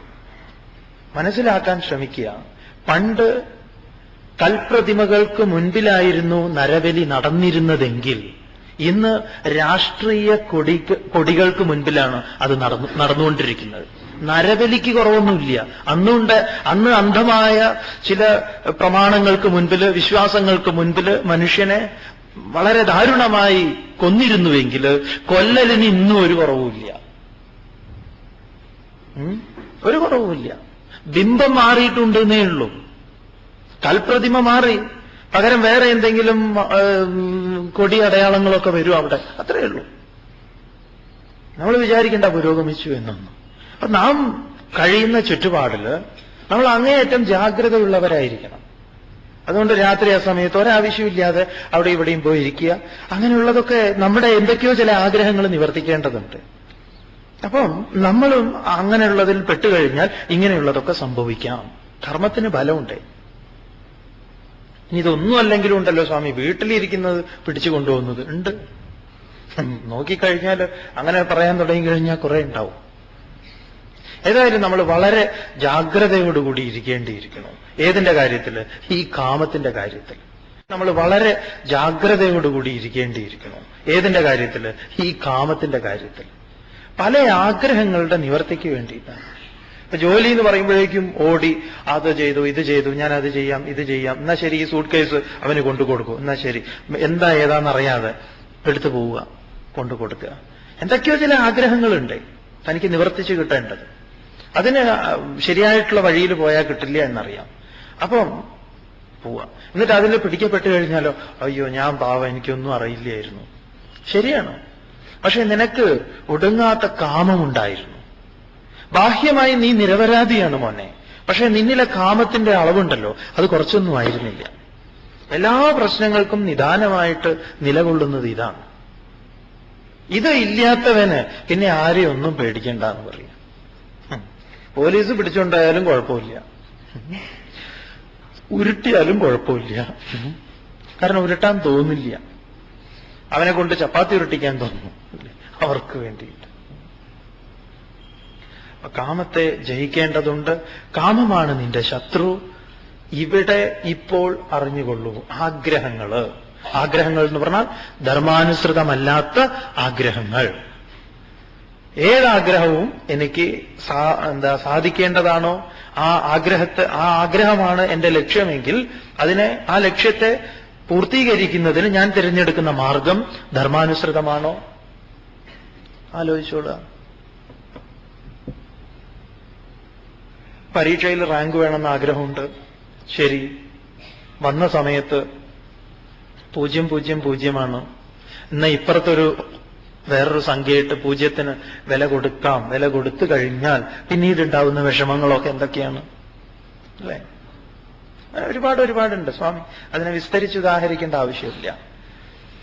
ഏതായാലും ചെന്നെത്തുന്നത് ഇവിടെയാണോ എന്ന് പറയാം. എങ്ങനെ കാമം ഇരിക്കുന്നു?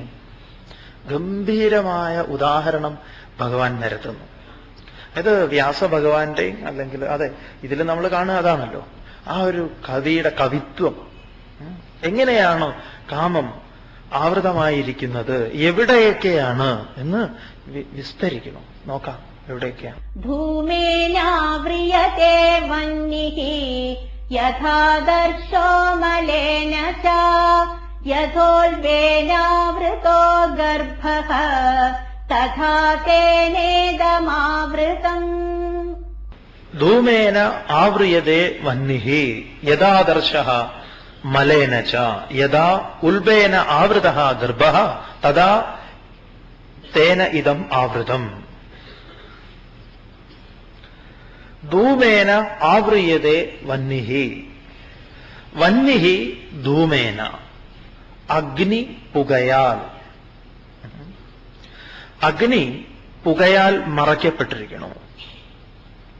ധൂമേന എന്ന് പറയുമ്പം ധൂമത്തിന് ചാരം എന്നും കൂടെ ഒരു അർത്ഥമുണ്ട്. ചാരം, പുക.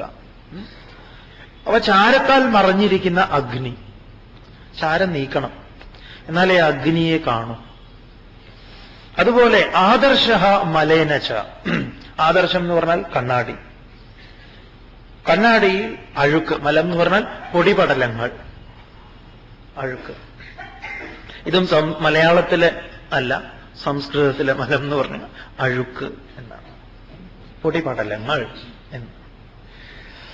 യഥാ ആവ്രിയതേ, എപ്രകാരം മറയ്ക്കപ്പെട്ടിരിക്കുന്നുവോ അതുപോലെ ഗർഭഃ ഉൽബേന, ഉൽബേന ഗർഭഃ, ഗർഭസ്ഥ ശിശുവിനെ അതിന്റെ ചർമ്മം, അതിനെന്താ മറുപിള്ള എന്നൊക്കെ പറയുമല്ലോ, ആ ചർമ്മത്താൽ മറയ്ക്കപ്പെട്ടിരിക്കുന്ന ഗർഭം, ഗർഭസ്ഥ ശിശു. യഥാ ആവൃതഃ, എപ്രകാരം മറയ്ക്കപ്പെട്ടിരിക്കുന്നുവോ തഥാ ഇദം തേന ആവൃതം, അതുപോലെ ഇത് മറയ്ക്കപ്പെട്ടിരിക്കുന്നു. ഇതെന്താ സ്വാമി?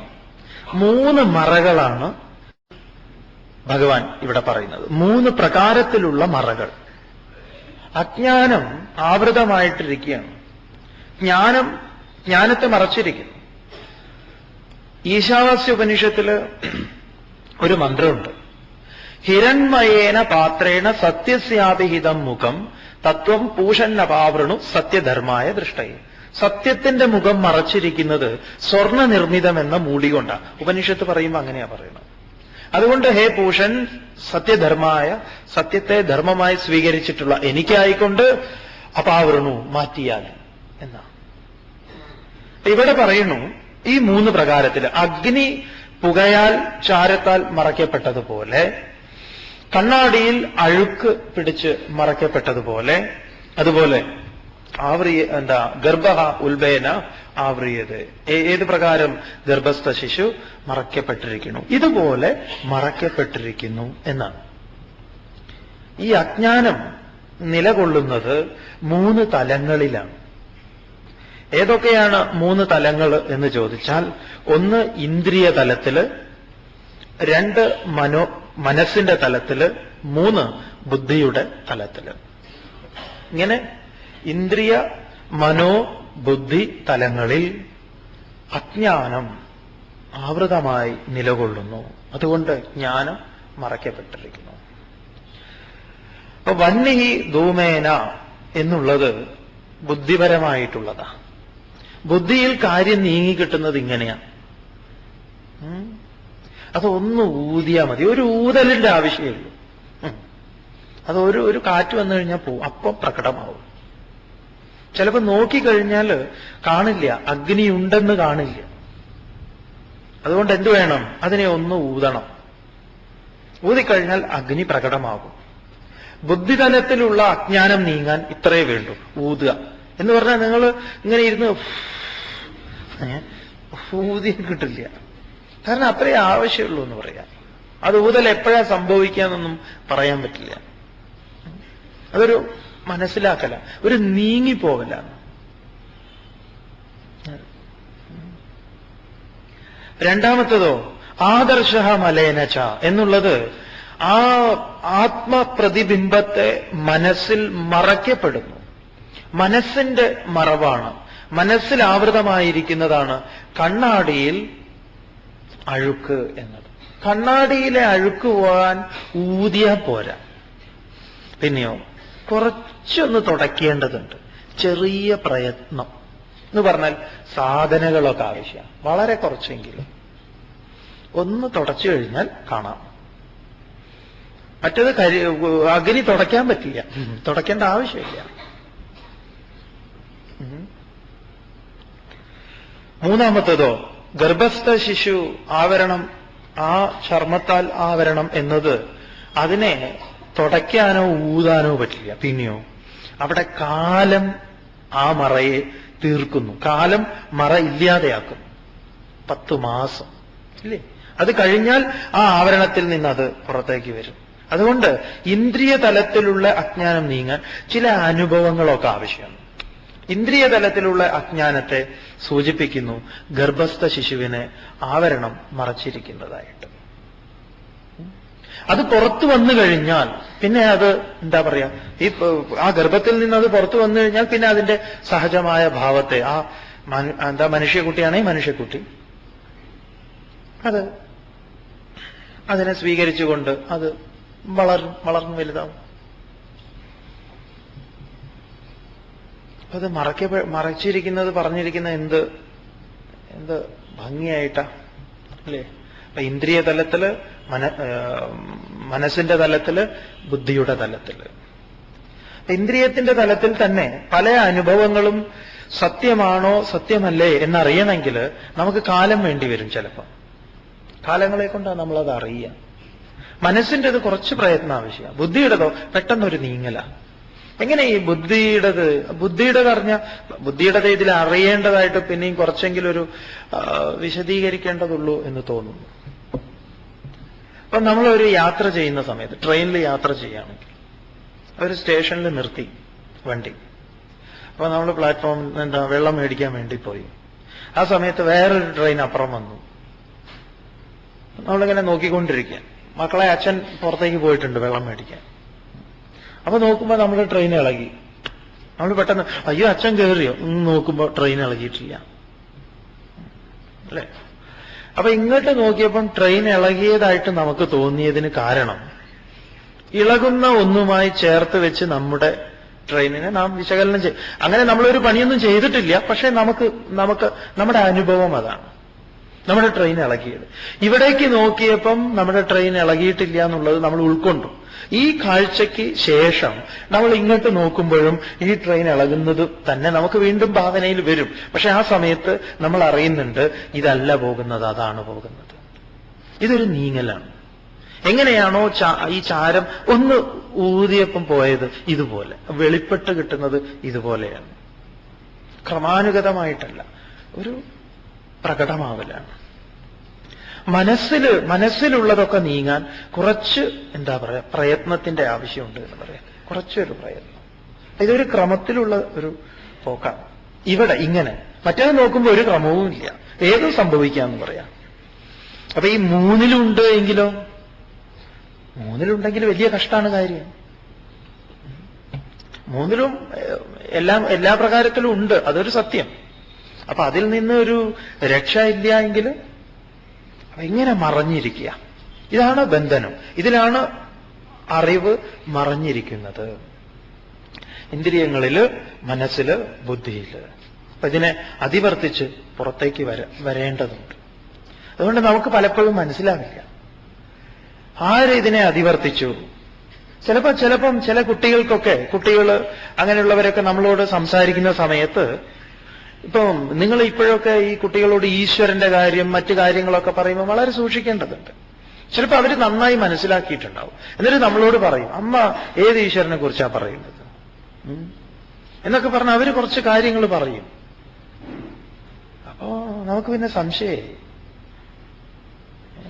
ഒരച്ഛൻ മകനോട് പറഞ്ഞു, മോനെ നിനക്ക് ഈ എന്താ പറയാ ഊളംപാറയിൽ കൊണ്ടുപോകേണ്ട രോഗമൊന്നും ഉണ്ടെന്ന് തോന്നുന്നില്ല, അത്രയ്ക്ക് അങ്ങോട്ട് ഉണ്ടെന്ന് തോന്നുന്നില്ല. എന്നാ പിന്നെ വല്ല ആശ്രമത്തിൽ ചേർക്കാനുള്ള ഒരു ഉൾവലിയല് അത്രയൊരു ജ്ഞാനം നിനക്കുണ്ടോ എന്ന് ചോദിച്ചാൽ അതും ഇല്ല എന്ന് ഒരച്ഛൻ മകനോട് പറഞ്ഞു. സൂഫി സന്യാസത്തിലെ ഒരു കഥയാണ്. ഒരു സൂഫി അദ്ദേഹത്തിന്റെ ആത്മകഥ എഴുതുന്നതാ. അപ്പൊ അദ്ദേഹം പറഞ്ഞു, അച്ഛാ ഒരിക്കലൊരാള്, നല്ല ഗംഭീര കഥയാട്ടോ, ഒരിക്കലൊരാള് നമുക്ക് വളരെ ഇതായിട്ട് തോന്നിയതാ. ഒരിക്കലൊരാള് കോഴിയെ വിരിയിപ്പിക്കുന്ന കൂട്ടത്തില് ഒരു താറാവിന്റെ മുട്ടയും വെച്ചു. അങ്ങനെ തള്ളക്കോഴി അടയിരുന്നിട്ട് മുട്ട വിരിഞ്ഞു. കോഴിക്കുഞ്ഞുങ്ങളോടൊപ്പം താറാവിന്റെ കുട്ടിയും വിരിഞ്ഞു. അങ്ങനെ ഈ തള്ളക്കോഴിയും കുട്ടിക്കോഴികളും കൂടെ ഇങ്ങനെ നടക്കുക. നടന്നിട്ട് ഒരു ചെറിയ തടാകത്തിന്റെ അടുത്തെത്തി. അവിടെ എത്തിയപ്പം താറാവിന്റെ കുട്ടി ഇറങ്ങി ഒരൊറ്റ പോക്ക്. തള്ളക്കോഴി അന്തം വിട്ട് നിന്നു. ഇവനേത് എന്ന്. അച്ഛാ, ഞാൻ എന്റെ ആഴിയിലേക്ക് ഇതാ ഇറങ്ങി. അച്ഛൻ കരയിൽ നിന്നിട്ട് എന്താ ചെയ്യാ? എനിക്ക് അച്ഛനോട് വേണ്ടി ഒന്നും ചെയ്തു തരാനില്ല എന്നത്. അപ്പൊ ചില സമയത്ത് നമുക്കിത് നീങ്ങേണ്ടി വരും. മനസ്സിലും ബുദ്ധിയിലും ഇന്ദ്രിയങ്ങളിലും ഒക്കെ ഈ അജ്ഞാനം ആവൃതമായി നിൽക്കുക. ആരിൽ എവിടെയൊക്കെ നീങ്ങിയിട്ടുണ്ടെന്ന് പറയാൻ പറ്റില്ല. അതുകൊണ്ട് നമ്മൾ ആരെയും അളന്നു മുറിച്ചു വെക്കണ്ട. കാരണം ഇവനെങ്ങനെ ഇതൊക്കെ പറയാൻ പാകത്തിന്? കാരണം ഇവൻ ഗീതാ ക്ലാസ്സിൽ ഇതുവരെ പോയിട്ടില്ല, സത്സംഗത്തിനൊന്നും പോയിട്ടില്ല, ഒന്നുമില്ല. പിന്നെ ഇവൻ ഇതെങ്ങനെ പറയും? അതുകൊണ്ട് ഇവനത് കിട്ടാൻ സാധ്യത കുറവാണ്. അതുകൊണ്ട് ഒരു സ്വാമിയുടെ സമ്പർക്കം, ആശ്രമത്തിലെ സമ്പർക്കം, നിരന്തര സത്സംഗം, ഇതൊക്കെ ഉണ്ടെങ്കിൽ മാത്രമേ ഒരുവന് സത്യം വെളിപ്പെട്ട് കിട്ടൂ എന്നൊക്കെയുള്ള ധാരണ ഉണ്ടെങ്കിൽ അതൊക്കെ വെറുതെയാണ്. പ്രകൃതിയിൽ ഏതെങ്കിലും ഒരു കാഴ്ചയിൽ നിന്ന് ഇതെല്ലാം മാറാം. ഈ അറിവിലേക്ക് ഉണരാം ഒരുവൻ. അപ്പൊ ഇത് ഈ 3 പ്രകാരത്തിൽ ഈ അജ്ഞാനം ആവൃതമായി നിലകൊള്ളുന്നു. അപ്പൊ ഭഗവാൻ ഇവിടെ പറയുന്നത് നമ്മുടെ ഉള്ളിലൊക്കെ ആ എന്താ പറയാ ശക്തി സ്രോതസ് അല്ലെങ്കിൽ ആ ജ്ഞാനം ഇരിക്കുന്നു. ആ ജ്ഞാനം ഓരോരുത്തരിലും മറയ്ക്കപ്പെട്ടിരിക്കുന്നു ഓരോ പ്രകാരത്തിൽ. അപ്പൊ നാം പ്രയത്നിച്ചാൽ മാത്രമേ അത് നീങ്ങുള്ളൂ. അതിലൊരുവന് ആ ജ്ഞാനത്തെ എന്താ പറയാ പ്രോജ്വലിപ്പിക്കാം, നന്നായിട്ട് ജ്വലിപ്പിക്കാം. ഒരുവനോ മനഃപൂർവ്വം അതിന് ഒന്നും ചെയ്യാതിരിക്കാം. അതുകൊണ്ടാണ് നമ്മുടെ പ്രസിഡന്റ് എപ്പോഴും ഇത് പറയുന്നത്, അഗ്നിയുമേന്തി വന്നവരാണ് നാം. അറിവ് തന്നെ അദ്ദേഹം അഗ്നി എന്ന് പറയുന്നത്. അതിന് നമുക്ക് ചിറകുകൾ കൊടുക്കണം. അതിനെ നമ്മൾ ഈ അരണി കടയുന്നത് തന്നെ പ്രതീകാത്മകമായിട്ട് അതാണ്. അരണി ജ്വലിപ്പിക്കുന്നത്, ഈ 2 അരണികൾ കടഞ്ഞുകൊണ്ട് അഗ്നിയെ ജ്വലിപ്പിക്കുന്നത്, ഈ ജ്ഞാനാഗ്നിയെ ജ്വലിപ്പിക്കലാണ്. അതിങ്ങനെ മറഞ്ഞിരിക്കുന്നു എന്ന് പറയാം. അപ്പൊ നാം എത്രത്തോളം അതിൽ വ്യാപൃതരാണ് ഇതിനെ ഇല്ലായ്മ ചെയ്യാൻ, അതാണ് ഇവിടെ വിഷയം. അതുകൊണ്ട് ഭഗവാൻ തുടർന്ന് പറയാം, ആവൃതം ജ്ഞാനമേതേന ജ്ഞാനിനോ നിത്യവൈരിണ കാമരൂപേണ കൗന്തേയ ദുഷ്പൂരേണാനലേന ച. അതുകൊണ്ട് ആവൃതം ജ്ഞാനമേതേന ജ്ഞാനിനഃ നിത്യവൈരിണ കാമരൂപേണ ഹേ കൗന്ദേയ ദുഷ്പൂരേണ അനലേന ച. അല്ലയോ കുന്തിപുത്ര അർജുന, ജ്ഞാനിനഃ ജ്ഞാനിക്ക് നിത്യവൈരിണ ദിവസവുമുള്ള ശത്രുവ, അവന്റെ നിത്യശത്രുവായി, നിത്യവൈരിണ നിരന്തരം അവനെ എന്താ പറയാ അവനെ ഈ സത്യത്തിൽ നിന്ന് അകറ്റാൻ വേണ്ടി നിലകൊള്ളുന്നത്. ദുഷ്പൂരേണ നിറയ്ക്കാൻ പ്രയാസമുള്ളത്. ദുഷ്പൂരേണ രാജകൊട്ടാരത്തിലെ ബാർബറുടെ കഥ കേട്ടിട്ടില്ലേ? വളരെ പ്രസിദ്ധമായിട്ടുള്ള കഥയാണ്. ബാർബർ രാജാവിനോട് പറയും, ശമ്പളം പോരാ, ശമ്പളം പോരാന്ന്. ബാർബർ എന്നാ അല്ല, രാജാവ് വിചാരിക്കുന്ന ശരി ഇവന് കുറച്ച് കൂട്ടിക്കൊടുക്കാം. അങ്ങനെ കൂട്ടിക്കൊടുത്ത് ഇങ്ങനെ കൂട്ടിക്കൊടുത്തുകൊണ്ടിരിക്കുക. അവസാനം രാജാവ് ഇവനോട് ചോദിക്കും, നിനക്ക് 7 ഭരണി കിട്ടിയോ എന്ന്. കേട്ടിട്ടില്ലേ നിങ്ങൾ ആ കഥ? ഒരിക്കല് ബാർബർ ഇങ്ങനെ നമ്മൾ ചോദിച്ചാൽ അത് നിങ്ങൾ കേട്ടിട്ടുണ്ടാവും. ഒരിക്കലും ബാർബർ നടന്നു പോവുമായിരുന്നു. അപ്പൊ ഒരു പാലമരച്ചുവട്ടിൽ നിന്ന്, പാലയുടെ മുകളിൽ നിന്ന് ഒരു വിളി കേട്ടു, ഇതാ 7 ഭരണി നിറയെ സ്വർണ്ണമുണ്ട്, നിനക്ക് വേണമെങ്കിൽ കൊണ്ടുപോവാന്ന്. അവന് വലിയ സന്തോഷമായി. നോക്കിയ സമയത്ത് 7 ഭരണി, 7 തുറന്നു നോക്കി, 6 എണ്ണം ഫുള്ളാണ്, 7ാമത്തത് 1/4 ഭാഗമായിട്ടുണ്ട്. എന്നിട്ട് പറഞ്ഞു, ഈ 1/4 നിറച്ചു കഴിഞ്ഞാൽ നിനക്ക് 7 എടുക്കാം. അങ്ങനെ അവൻ വീട്ടിൽ കൊണ്ടുപോയി ഈ 7ാമത്തതിനെ നിറയ്ക്കാനുള്ള ശ്രമമാണ്, നിറയുന്നില്ല. പ്രതീകാത്മകമായിട്ടുള്ള കഥയാണ്. ആ ഭരണി നിറയ്ക്കാൻ ശ്രമം നടത്തിയ നടക്കില്ല. ദുഷ്പൂരേണ, നിറയ്ക്കാൻ, പൂരിപ്പിക്കാൻ സാധ്യമല്ലാത്തത്. നമുക്കേതെങ്കിലും ഒരു ആഗ്രഹം നിവർത്തിച്ചു കഴിഞ്ഞപ്പോൾ പിന്നെ ആഗ്രഹം ജനിക്കാതിരുന്നിട്ടുണ്ടോ? ഇല്ല. അല്ലേ? നമുക്കാദ്യം ചിന്ന ചിന്ന ആശകളായിരുന്നു. എന്തൊക്കെയായിരുന്നു? അത്ര വലുതൊന്നുമല്ല. പിന്നെ ഒരു ചെറിയ വീട്, എത്ര റൂം, ഒരു കിച്ചൺ, പിന്നെ ഒരു ഗസ്റ്റൊക്കെ വന്ന ഒരു ഗസ്റ്റ് റൂം, പിന്നെ ഒരു കുട്ടിയേക്ക് രണ്ടുപേർക്കും, ഇനി അവരടി കൂടണ്ട, ഓരോരോ റൂം. ആഗ്രഹങ്ങൾ വലുതില്ല കേട്ടോ, ഓരോരോ റൂം. പിന്നെ ഒരു ഓഫീസ് റൂമും, പിന്നെ ഒരു ഡൈനിങ് ഹാള്, പിന്നെ ഒരു ഇങ്ങനെ ഒരു ഒക്കെ ആയിട്ട് ഒരു എത്ര ചെലവായാലും വേണ്ടില്ല ഒരു ലോ കോസ്റ്റ് ബിൽഡിങ്. അല്ലേ? ആള് കണ്ടു കഴിഞ്ഞാൽ അങ്ങനെ തോന്നണം. അതിന് കാശ് എത്ര ചെലവായാലും വേണ്ടില്ല എന്നാണ് ഒരാൾ പറഞ്ഞത്. അല്ലേ? ശരി, ഒരു വീട് നിർമ്മിച്ചു കഴിഞ്ഞതോടുകൂടി നമ്മുടെ ആഗ്രഹങ്ങളെല്ലാം അവസാനിച്ചോ? ഇല്ല, ഇല്ല, അവസാനിക്കുന്നില്ല. എന്തൊക്കെ ഒരു വീട് നിർമ്മിച്ചതിന് ശേഷം നമ്മൾ വീണ്ടും വീണ്ടും ചെയ്യുന്നു. ആദ്യം നമ്മൾ പറഞ്ഞു വെറും തറ, ഒന്നും വേണ്ട, സിമന്റ് മതി. അപ്പം പറഞ്ഞു അല്ല ടൈലുണ്ട്, നല്ല ടൈലുണ്ട്, അതാവും. ശരി, ഇന്ന ടൈലായി. പിന്നെ നമുക്ക് തോന്നി ഈ ടൈല് ശരിയില്ല, ഈ ടൈല് ശരിയില്ല. അപ്പൊ അതൊക്കെ പൊളിച്ചെടുത്ത് വേറെ വെച്ചു. ഇങ്ങനെ പൊളിക്കലും പിടിക്കലും നടക്കല്ലേ നിരന്തരം. അല്ലേ? ഒരാഗ്രഹം, ഒരു കാറ് മേടിക്കണം എന്ന് വിചാരിച്ചു, ഒരു ചെറിയ കാറ് മതിയെന്നായി മേടിച്ചു. അതിൽ നിൽക്കുന്നുണ്ടോ? ഇല്ല. ഇപ്പൊ അത് പഴയതായി. കുറച്ചുകൂടെ വലുത് വേണമെന്നായി. ഇല്ലേ? ഒരാഗ്രഹവും നിവർത്തിച്ചു കഴിഞ്ഞതിന് ശേഷം പിന്നെ ആ ആഗ്രഹത്തിന്റെ പൂർത്തീകരണം ഇല്ല, അതിന്റെ വലുതിങ്ങനെ പോകുന്നുണ്ട്. ഇതെന്താണ്? ദുഷ്പൂരേണ, നിറയ്ക്കാൻ പ്രയാസമുള്ളതാണ്. ഒരാഗ്രഹവും നിവർത്തിച്ചു കഴിഞ്ഞതിന് ശേഷം പിന്നെ ആ ആഗ്രഹത്തിന്റെ പൂർത്തീകരണം ഇല്ല, അതിന്റെ വലുതിങ്ങനെ പോകുന്നുണ്ട്. ഈ ഒരു വീട് നിർമ്മിച്ചു കഴിഞ്ഞതോടുകൂടി നമ്മുടെ ആഗ്രഹങ്ങളെല്ലാം അവസാനിച്ചോ? ഇല്ല, ഇല്ല, അവസാനിക്കുന്നില്ല. എന്തൊക്കെ ഒരു വീട് നിർമ്മിച്ചതിന് ശേഷം നമ്മൾ വീണ്ടും വീണ്ടും ചെയ്യുന്നു. ആദ്യം നമ്മൾ പറഞ്ഞു വെറും തറ, ഒന്നും വേണ്ട, സിമന്റ് മതി. അപ്പം പറഞ്ഞു അല്ല ടൈലുണ്ട്, നല്ല ടൈലുണ്ട്, അതാവും. ശരി, ഇന്ന ടൈലായി. പിന്നെ നമുക്ക് തോന്നി ഈ ടൈല് ശരിയില്ല, ഈ ടൈല് ശരിയില്ല. അപ്പൊ അതൊക്കെ പൊളിച്ചെടുത്ത് വേറെ വെച്ചു. ഇങ്ങനെ പൊളിക്കലും പിടിക്കലും നടക്കല്ലേ നിരന്തരം. അല്ലേ? ഒരാഗ്രഹം, ഒരു കാറ് മേടിക്കണം എന്ന് വിചാരിച്ചു, ഒരു ചെറിയ കാറ് മതിയെന്നായി മേടിച്ചു. അതിൽ നിൽക്കുന്നുണ്ടോ? ഇല്ല. ഇപ്പൊ അത് പഴയതായി. കുറച്ചുകൂടെ വലുത് വേണമെന്നായി. ഇല്ലേ? ഇതെന്താണ്? ദുഷ്പൂരേണ, നിറയ്ക്കാൻ പ്രയാസമുള്ളതാണ്. അതിങ്ങനെ പോയിക്കൊണ്ടിരിക്കും. കാമരൂപേണ, എന്താണ് ഇതിന്റെ സ്വരൂപം? രൂപം തന്നെ കാമമാണ്, അധികരിക്കുന്നതാണ് എന്ന് പറയാം. കാമരൂപേണ. ഈ ധനത്തിന് നാം ഇത്ര താല്പര്യം കൊടുക്കുന്നത് എന്തുകൊണ്ടാണെന്നറിയോ? ഈ ആഗ്രഹങ്ങൾ നിവർത്തിക്കാൻ ഇതിന് സാധിക്കും എന്ന ഒരു അന്ധമായ വിശ്വാസമുള്ളത് കൊണ്ടാണ് ധനത്തിന് ഇത്ര പ്രാധാന്യം വന്നത്. അതിന്റെ പരിമിതി നമുക്ക് പലയിടത്തും ബോധ്യപ്പെടണം.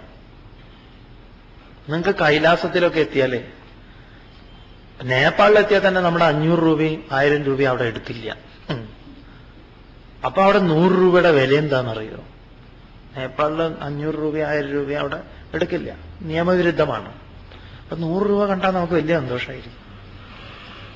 ഇതെല്ലാം കൂടെ കൊണ്ടുപോയിട്ട് നമ്മൾ തിബറ്റിൽ പോയി കഴിഞ്ഞാൽ, അല്ലെങ്കിൽ ചൈനയിലൊക്കെ ഇതിന് ഒരു വിലയുമില്ല, കടലാസിന്റെ വില പോലും ഇല്ല. അപ്പൊ പലതും പലയിടത്തും ഒരു എന്താ പറയാ, അതിന് യാതൊരു വിലയും ഇല്ലാത്തതായിട്ട് നമുക്ക് ബോധ്യപ്പെടണം. ഇപ്പൊ നമ്മുടെ ആഗ്രഹങ്ങൾ നിവർത്തിക്കാൻ ഈ സാധനത്തിന് സാധിക്കും എന്നുള്ളത് കൊണ്ടാണ് നമുക്കിതിനോട് ഇത്ര പ്രിയം.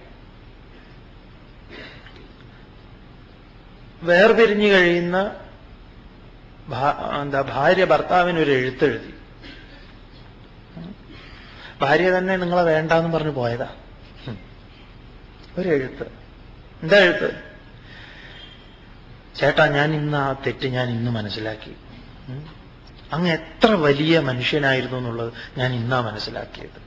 അങ്ങ് പറഞ്ഞ ഓരോരോ കാര്യങ്ങളും ഞാനിങ്ങനെ ഓർക്കുകയായിരുന്നു. അങ്ങ് എന്നെ എത്ര ശ്രദ്ധയുണ്ടായിരുന്നു അങ്ങേക്ക് എൻ്റെ ഓരോ കാര്യങ്ങളിലും. ഞാനിപ്പം തെറ്റ് മനസ്സിലാക്കി. ഞാൻ ആലോചിക്കുകയായിരുന്നു, നമുക്ക് ഒരുമിച്ച് കഴിയുമ്പം എത്ര സന്തോഷമായിട്ട് നമുക്ക് ഒരുമിച്ച് കഴിയാം. അതുകൊണ്ട് ഞാൻ ചേട്ടൻ ഒന്ന് വിളിച്ചാൽ ഞാൻ വരാൻ. ഇനി വിളിക്കാൻ ചേട്ടൻ തിരക്കായിരിക്കുന്നു എനിക്കറിയാം. എന്നാലും ഞാൻ അടുത്ത ആഴ്ച അങ്ങോട്ടേക്ക് വരാൻ പോവുകയാണ്. ചേട്ടൻ എവിടെയും പോകരുത്, അവിടെ തന്നെ ഉണ്ടാവണം.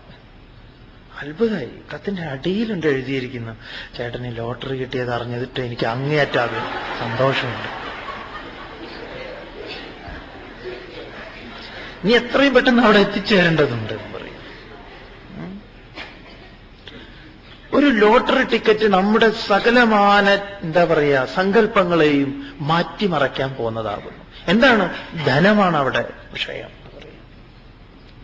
തമാശകളാണെങ്കിലും അതിലൊക്കെ കാര്യമുണ്ട്. ധനം വലിയ പ്രാധാന്യം അർഹിക്കുന്നത് നമ്മുടെ കാമനയെ അത് ദൂരീകരിക്കും എന്നുള്ളതുകൊണ്ട്. അതുകൊണ്ടല്ലേ ഈ ധനികന്മാര് 2 ലക്ഷത്തിനും 3 ലക്ഷത്തിനും ഒക്കെ മോക്ഷത്തിന് വേണ്ടി നടക്കുന്നത്. പല ധനികന്മാരും കാശ് പോയിട്ട് കൊടുത്തിട്ട് അവർക്ക് മോക്ഷം കിട്ടുമെന്ന് പറഞ്ഞ് ചിലരെ ഏതോ ഒരു കസേരയിൽ ഇരുത്തിയിട്ട് അങ്ങനെ കുറെ നേരം ജപിച്ചോളാൻ പറയും. ഓ എന്ന് പറയുമ്പോഴാണ് അത്ര അടിയിൽ വളരെ ഈ മുട്ടുസൂചി പോലെ ഇങ്ങനെ വളരെ വെച്ചിട്ടുണ്ട്. ഒരു ഇത്ര വോൾട്ടേജ് അങ്ങോട്ട് കയറ്റി വിട്ടു കൊടുക്കും. അതോടുകൂടി ഇങ്ങനെ പല വിദ്യകളും. നിങ്ങളിതൊക്കെ തമാശയായിട്ട് കരുതും. നമ്മൾ ചിലരുടെ അനുഭവമൊക്കെ കേട്ടിട്ട് അത്ഭുതപ്പെട്ടു പോയിട്ടുണ്ട്. ഒരു 5 ദിവസം ഭക്ഷണമൊന്നും കൊടുക്കാതെ ഒരാളൊരു അനുഭവം പറഞ്ഞത് ഭയങ്കര ഇതായിരുന്നു. ലക്ഷങ്ങൾ കൊടുത്തിട്ടുള്ള ഏർപ്പാടാണ്. എന്തോ ഒരു മാവ് പോലെ സാധനം ഇങ്ങനെ വായിൽ വെച്ച് കൊടുക്കും. എന്നിട്ട് ഇങ്ങനെ അതുമായിട്ട് ഇങ്ങനെ ഒരു 4-5 ദിവസം അങ്ങനെ കഴിഞ്ഞു, ഒരു ഭക്ഷണവും ഒന്നുമില്ലാതെ. ഇന്ത്യയിലെ സ്ഥിതി, കേരളത്തിലല്ലാന്നേ ഉള്ളൂ. കേരളത്തിൽ അതൊന്നും നടക്കില്ല, അത്രയും കൂട്ടം.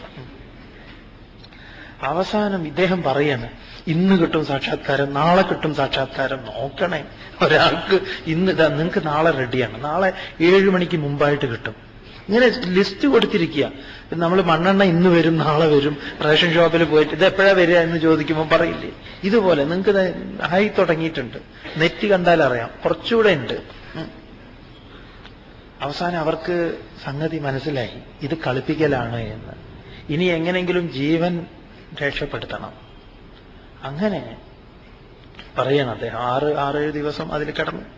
എന്നിട്ട് പുറത്ത് ചാടി. എങ്ങനെയോ സാധിച്ചു. കാരണം അദ്ദേഹത്തിന് കുറച്ച് സ്വാധീനമൊക്കെ ഉള്ളതുകൊണ്ട് അദ്ദേഹം പറഞ്ഞു, അർജന്റായിട്ട് പോകേണ്ടതുണ്ട്, എനിക്ക് പറ്റില്ല, ഞാൻ വരുന്നുണ്ട്, ഏതായാലും സാക്ഷാത്കാരം കിട്ടിയിട്ടേ പോവുള്ളൂ, ഞാൻ വരാം, 2 ദിവസം കഴിഞ്ഞിട്ട് റിയലൈസേഷൻ എടുക്കാം എന്ന് പറഞ്ഞ് പുറത്ത് ചാടിക്കിടന്നു. പറയണം, അവിടെ സ്വാമി, അവിടുന്ന് ഞങ്ങൾ എങ്ങനെയൊക്കെയോ രക്ഷപ്പെട്ടു. വഴിയിൽ ഒരു തട്ടുകട. ആ തട്ടുകടയിലിരുന്ന് ദോശ കഴിച്ചപ്പോണ്ടല്ലോ എനിക്ക് സാക്ഷാത്കാരം കിട്ടിയില്ല. വെറും 12 രൂപ ഭാര്യയ്ക്കും കിട്ടി.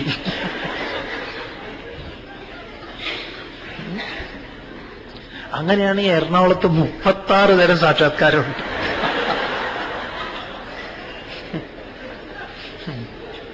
ഇല്ലേ? ഇതൊക്കെ ശരിക്കുള്ള സംഭവങ്ങളാണ്. അതിലൊന്നും പോയി പെടരുത്. എങ്ങനെയെങ്കിലും എളുപ്പത്തിൽ ഉപായത്തിൽ നേടിയെടുക്കാൻ പറ്റുന്ന ഒന്നല്ല. വളരെ ലളിതമാണ് എന്ന കാര്യം നമ്മൾ മനസ്സിലാക്കണം. അപ്പം കാശ് കൊണ്ട് ഇത് നേടാം എന്നതേ അജ്ഞാനത്തിൽ നിന്നുള്ള ഒരു കാമമാണത്. ഇംഗർസോളും വിവേകാനന്ദ സ്വാമികളും തമ്മിലുള്ള ഒരു സംവാദമുണ്ട്. അവർ തമ്മിൽ ഇരിക്കുന്നത്. അതിൽ ഇംഗർസോൾ പറയുന്നുണ്ട്, എനിക്ക് ഈ പ്രപഞ്ചം ഒരു ഓറഞ്ചാണ്.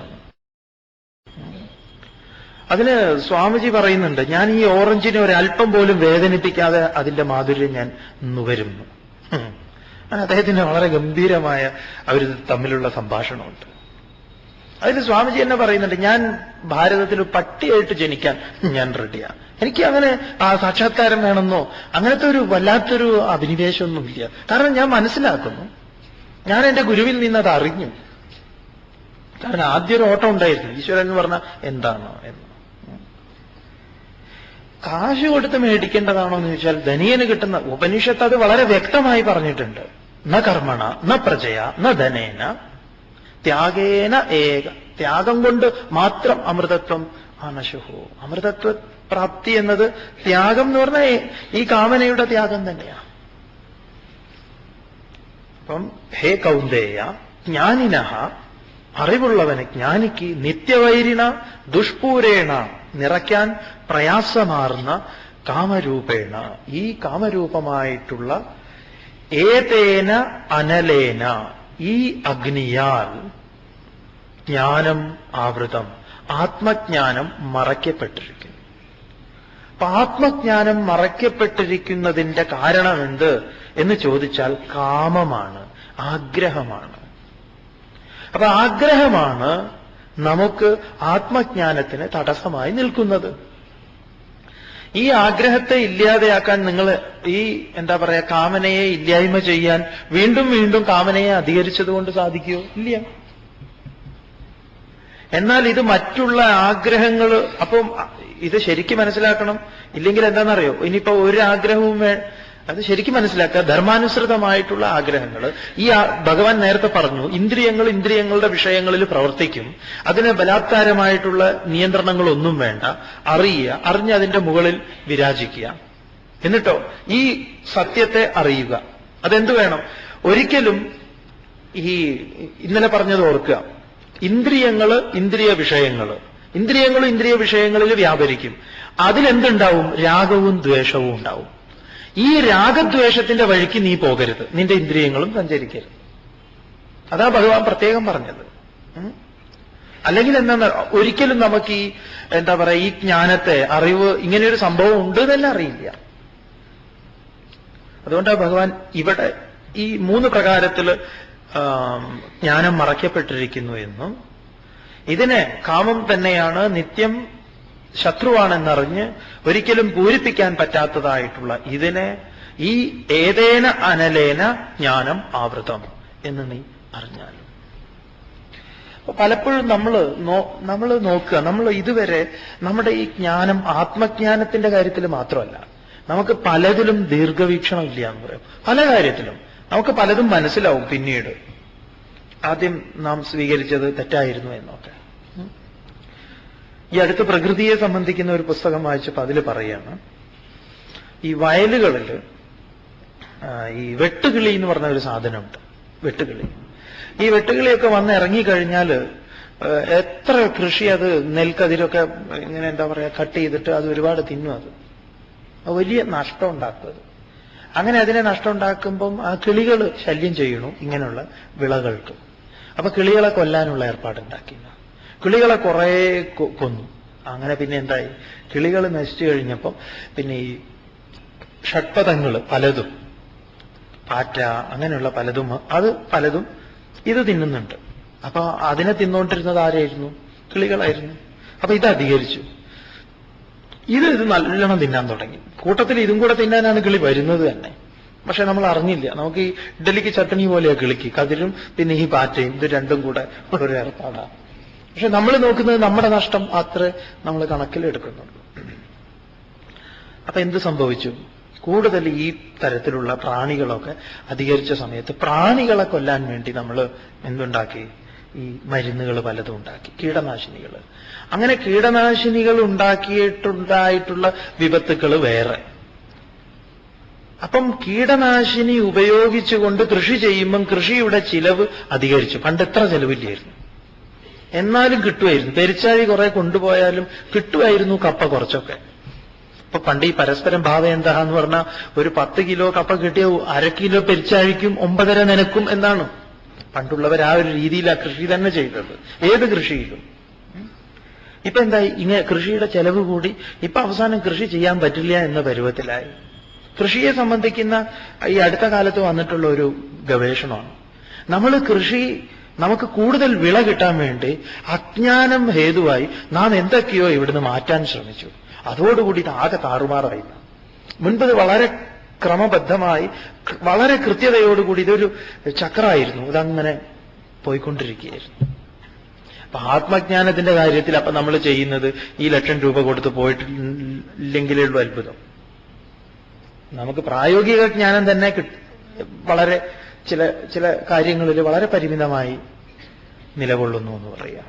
ആത്മജ്ഞാനത്തിലോ ഈ കാമം തന്നെയാണ് എവിടെയും നമുക്ക് തടസ്സമായി നിൽക്കുന്നത്. ആത്മജ്ഞാനത്തിലാണെങ്കിലും ഈ ഭൗതിക ജ്ഞാനത്തിലാണെങ്കിലും. ഇന്ദ്രിയാണി മനോബുദ്ധിഃ അസ്യാധിഷ്ഠാനമുച്യത്തെ ഏതൈർവിമോഹയത്യേഷഃ ജ്ഞാനമാവൃത്യ ദേഹിനം. ഇന്ദ്രിയാണി മനോബുദ്ധിഃ അസ്യ അധിഷ്ഠാനം ഉച്യത്തെ ഏതൈഃ വിമോഹയതി ഏഷ ജ്ഞാനം ആവൃത്യ ദേഹിനം. ഇന്ദ്രിയാണി എന്ന് പറഞ്ഞാൽ ഇന്ദ്രിയങ്ങളും മനഃബുദ്ധി അസ്യ അധിഷ്ഠാനം ഉച്യത്തെ. അതുകൊണ്ടാണ് ഭഗവാൻ നേരത്തെ അവിടെ ഉദാഹരണം മാത്രമേ പറഞ്ഞുള്ളൂ. അപ്പൊ ഇതിന് അധിഷ്ഠാനം എവിടെയാണ് പറയുന്നു? ഇന്ദ്രിയങ്ങള്, മനസ്സ്, ബുദ്ധി, ഇത് കാമത്തിന്റെ അധിഷ്ഠാനമാണ്. കാമം ഇരിക്കുന്നത് ഇവിടെയൊക്കെയാണ്. കാമത്തിന്റെ ഇരിപ്പിടങ്ങൾ എവിടെയൊക്കെയാണ്? ഇന്ദ്രിയങ്ങളില്, മനസ്സില്, ബുദ്ധിയിലും. 3 പ്രകാരത്തിലും 3 സ്ഥലത്തും അവൻ നിലകൊള്ളുന്നു. ഇന്ദ്രിയങ്ങളിലുണ്ട്, ഇന്ദ്രിയങ്ങളിൽ വളരെ ശക്തമാണ്. അതുപോലെ മനസ്സിലും, അതുപോലെ ബുദ്ധിയിലും. പിന്നെ ഓരോന്നും കൊഴിഞ്ഞു വീഴും. നല്ല രസം. ഒരിക്കലും ഒരാള് ഒരു യുവതിയെ കണ്ടിട്ട് ഈ കൊഴിഞ്ഞു വീഴുന്നതിനെ കുറിച്ച് പറയുന്നതാ.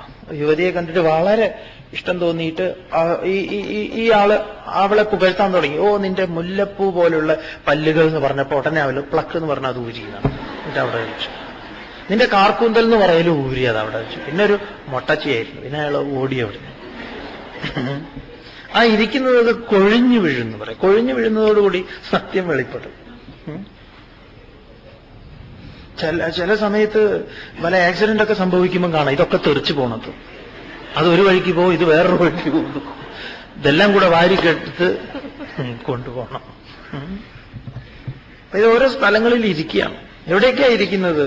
ഇന്ദ്രിയങ്ങളില്. ഇന്ദ്രിയാണി മനഃ ബുദ്ധി അസ്യ അധിഷ്ഠാനം, ഇതിന്റെ അധിഷ്ഠാനം, കേന്ദ്രം. ഉച്യതേ, പറയപ്പെടുന്നു എന്ന് പറയുമ്പോൾ ഭഗവാൻ ഉപനിഷത്ത് സ്മരിക്കുകയാണ്, ഋഷീശ്വരന്മാരെ സ്മരിക്കുക. ഞാൻ എന്റെ അഭിപ്രായമല്ല എന്ന് പറയാം. പൂർവികന്മാര് പറഞ്ഞിട്ടുണ്ട്. സാന്ദീപനിയുടെ അടുത്തൊക്കെ ഇരുന്നിട്ട് ഞാനിത് പഠിച്ചിട്ടുണ്ട് എന്ന് പറയാം. ഏഷഹ, ഇത് ഏഷഹ എന്ന് പറഞ്ഞാൽ കാമഹ, കാമം. ഏതൈഹി എന്ന് പറഞ്ഞാൽ ഇവയെ കൊണ്ട് എന്ന് പറഞ്ഞാൽ ഇന്ദ്രിയങ്ങളെ കൊണ്ട്, മനസ്സുകൊണ്ട്, ബുദ്ധി കൊണ്ട്. ഏതൈഹി ജ്ഞാനം ആവൃത്യ, ജ്ഞാനത്തെ മറച്ചിട്ട്, ആവൃത്യ ദേഹിനം വിമോഹയതി, ദേഹിനം ദേഹത്തെ ധരിച്ചിട്ടുള്ള നമ്മളെയൊക്കെ വിമോഹയതി വിശേഷേണ മോഹയതി മോഹിപ്പിക്കുന്നു. അപ്പം ഇതാണ് ഇങ്ങനെ മോഹിപ്പിക്കുക നമ്മളെ. അപ്പൊ നമ്മൾ എന്തു വേണം? വളരെ ജാഗ്രതയോടുകൂടി ഇരിക്കണം. ഇതാ അങ്ങനെ മോഹിപ്പിക്കുന്നു എന്ന് അറിയണം. ഇതാണ് ഇന്ദ്രിയങ്ങളുടെയും മനസ്സിന്റെയും ബുദ്ധിയുടെയും ഒക്കെ അജ്ഞാനം ആവൃതമായി കഴിഞ്ഞാലുള്ള ലക്ഷണം. എപ്പോഴും നാം മോഹവലയത്തിൽ അങ്ങനെ വിടും. അതുകൊണ്ട് നീ എന്താ വേണ്ടത്? ഭഗവാൻ പറയുന്നു, ആദ്യം നീ ഇത് ചെയ്യൂ. ഏത് പറയുന്നു നോക്കാം. തസ്മാത് ത്വമിന്ദ്രിയാണ്യാദൗ നിയമ്യ ഭരതർഷഭ ആത്മാനം പ്രജഹിഹ്യേനം ജ്ഞാനവിജ്ഞാനനാശനം. തസ്മാത് ത്വം ഇന്ദ്രിയാണി ആദൗ നിയമ്യ ഹേ ഭരതർഷഭ ആത്മാനം പ്രജഹി ഹി ഏനം ജ്ഞാനവിജ്ഞാന നാശനം. ഹി അതിനാൽ, എന്തുകൊണ്ടെന്നാൽ, ഹേ ഭരതർഷഭ, അല്ലയോ ഭരതവംശത്തിൽ ജനിച്ചിട്ടുള്ള ശ്രേഷ്ഠനായ അർജുന, നമ്മളോടൊക്കെ ഇന്ദ്രിയാണി ആദൗ നിയമ്യ, ഇന്ദ്രിയങ്ങളെ അടക്കുക എന്ന് പറഞ്ഞാൽ ജ്ഞാനേന്ദ്രിയങ്ങളെ, അതുപോലെ കർമ്മേന്ദ്രിയങ്ങളെ, കണ്ണ്, മൂക്ക്, നാക്ക്, ത്വക്ക്, ചെവി, അതുപോലെ ഈ വാക്, പാണി, പാദ, പായു, ഉപസ്ഥം, അടക്കുക നിയമനം എന്നാൽ ഓർക്കുക എതിരായിട്ട് എന്നല്ല. ശ്രദ്ധിച്ച് മനസ്സിലാക്കണം. നിയമ്യ എന്ന് പറയുമ്പോൾ എന്താ നമ്മൾ പഠിച്ചത്? എതിരായിട്ട് എന്നല്ല. പിന്നെയോ അപ്പുറത്ത്, കുറച്ചും കൂടെ മുകളിൽ. മുകളിലൊരു സ്ഥാനമുണ്ട്, അവിടേക്ക്. എതിരായിട്ട് എന്ന് വരുമ്പം പല രോഗങ്ങളും ഉണ്ടാവും. ഞരമ്പ് രോഗങ്ങൾക്കൊക്കെ സാധ്യതയുണ്ട്. വലിഞ്ഞു മുറുകി ആകെ കൂടെ അസ്വസ്ഥമാവും ജീവിതം. നിയമ്യ, നിയമനം ചെയ്തിട്ട് ജ്ഞാനവിജ്ഞാനനാശനം, ജ്ഞാനവിജ്ഞാനങ്ങളെ നശിപ്പിക്കുന്ന. ജ്ഞാനം എന്ന് പറഞ്ഞാൽ അറിവ്, വിജ്ഞാനം എന്ന് പറഞ്ഞാൽ അനുഭവ ജ്ഞാനം. എന്താ രണ്ടും തമ്മിൽ വ്യത്യാസം? അറിവ് ഒന്ന് അറിവ്, ഒന്ന് അനുഭവജ്ഞാനം. അതെങ്ങനെയാ? ഇപ്പൊ അഗ്നിയെ സംബന്ധിക്കുന്ന അറിവ്, അഗ്നിക്ക് ചൂടുണ്ട് എന്നുള്ളത് അഗ്നി സംബന്ധമായ ജ്ഞാനമാണ്. അഗ്നി സംബന്ധമായ വിജ്ഞാനം എന്താണ് എന്ന് ചോദിച്ചാൽ പോയി വിരൽ വെക്കുക തന്നെ. പോയി വിരൽ വെച്ചു കഴിഞ്ഞാൽ എനിക്ക് അഗ്നി സംബന്ധമായ വിജ്ഞാനം കൂടി ഉണ്ടായി. എന്താ? അത് അനുഭവജ്ഞാനം. മറ്റേത് ജ്ഞാനം. ഈ അറിവും അറിവിനനുസൃതമായ കർമ്മങ്ങളെ ചെയ്യുന്നതിനും തടസ്സമായി നിൽക്കുന്ന, നാശം എന്ന് പറഞ്ഞാൽ നശിപ്പിക്കുന്ന, ജ്ഞാനവിജ്ഞാനത്തെ നശിപ്പിക്കുന്ന, പാപ്മാനം തെറ്റിദ്ധാരണയെ ജനിപ്പിക്കുന്ന, ഏനം ഇതിനെ പ്രജഹി ഉപേക്ഷിക്കൂ. നീ ഉപേക്ഷിക്കേണ്ടത്, നീ യുദ്ധം ചെയ്യേണ്ടത് ഇതിനോടാണ്. എന്താ അടക്കേണ്ടത്? ഇന്ദ്രിയാണി ആദൗ നിയമ്യ.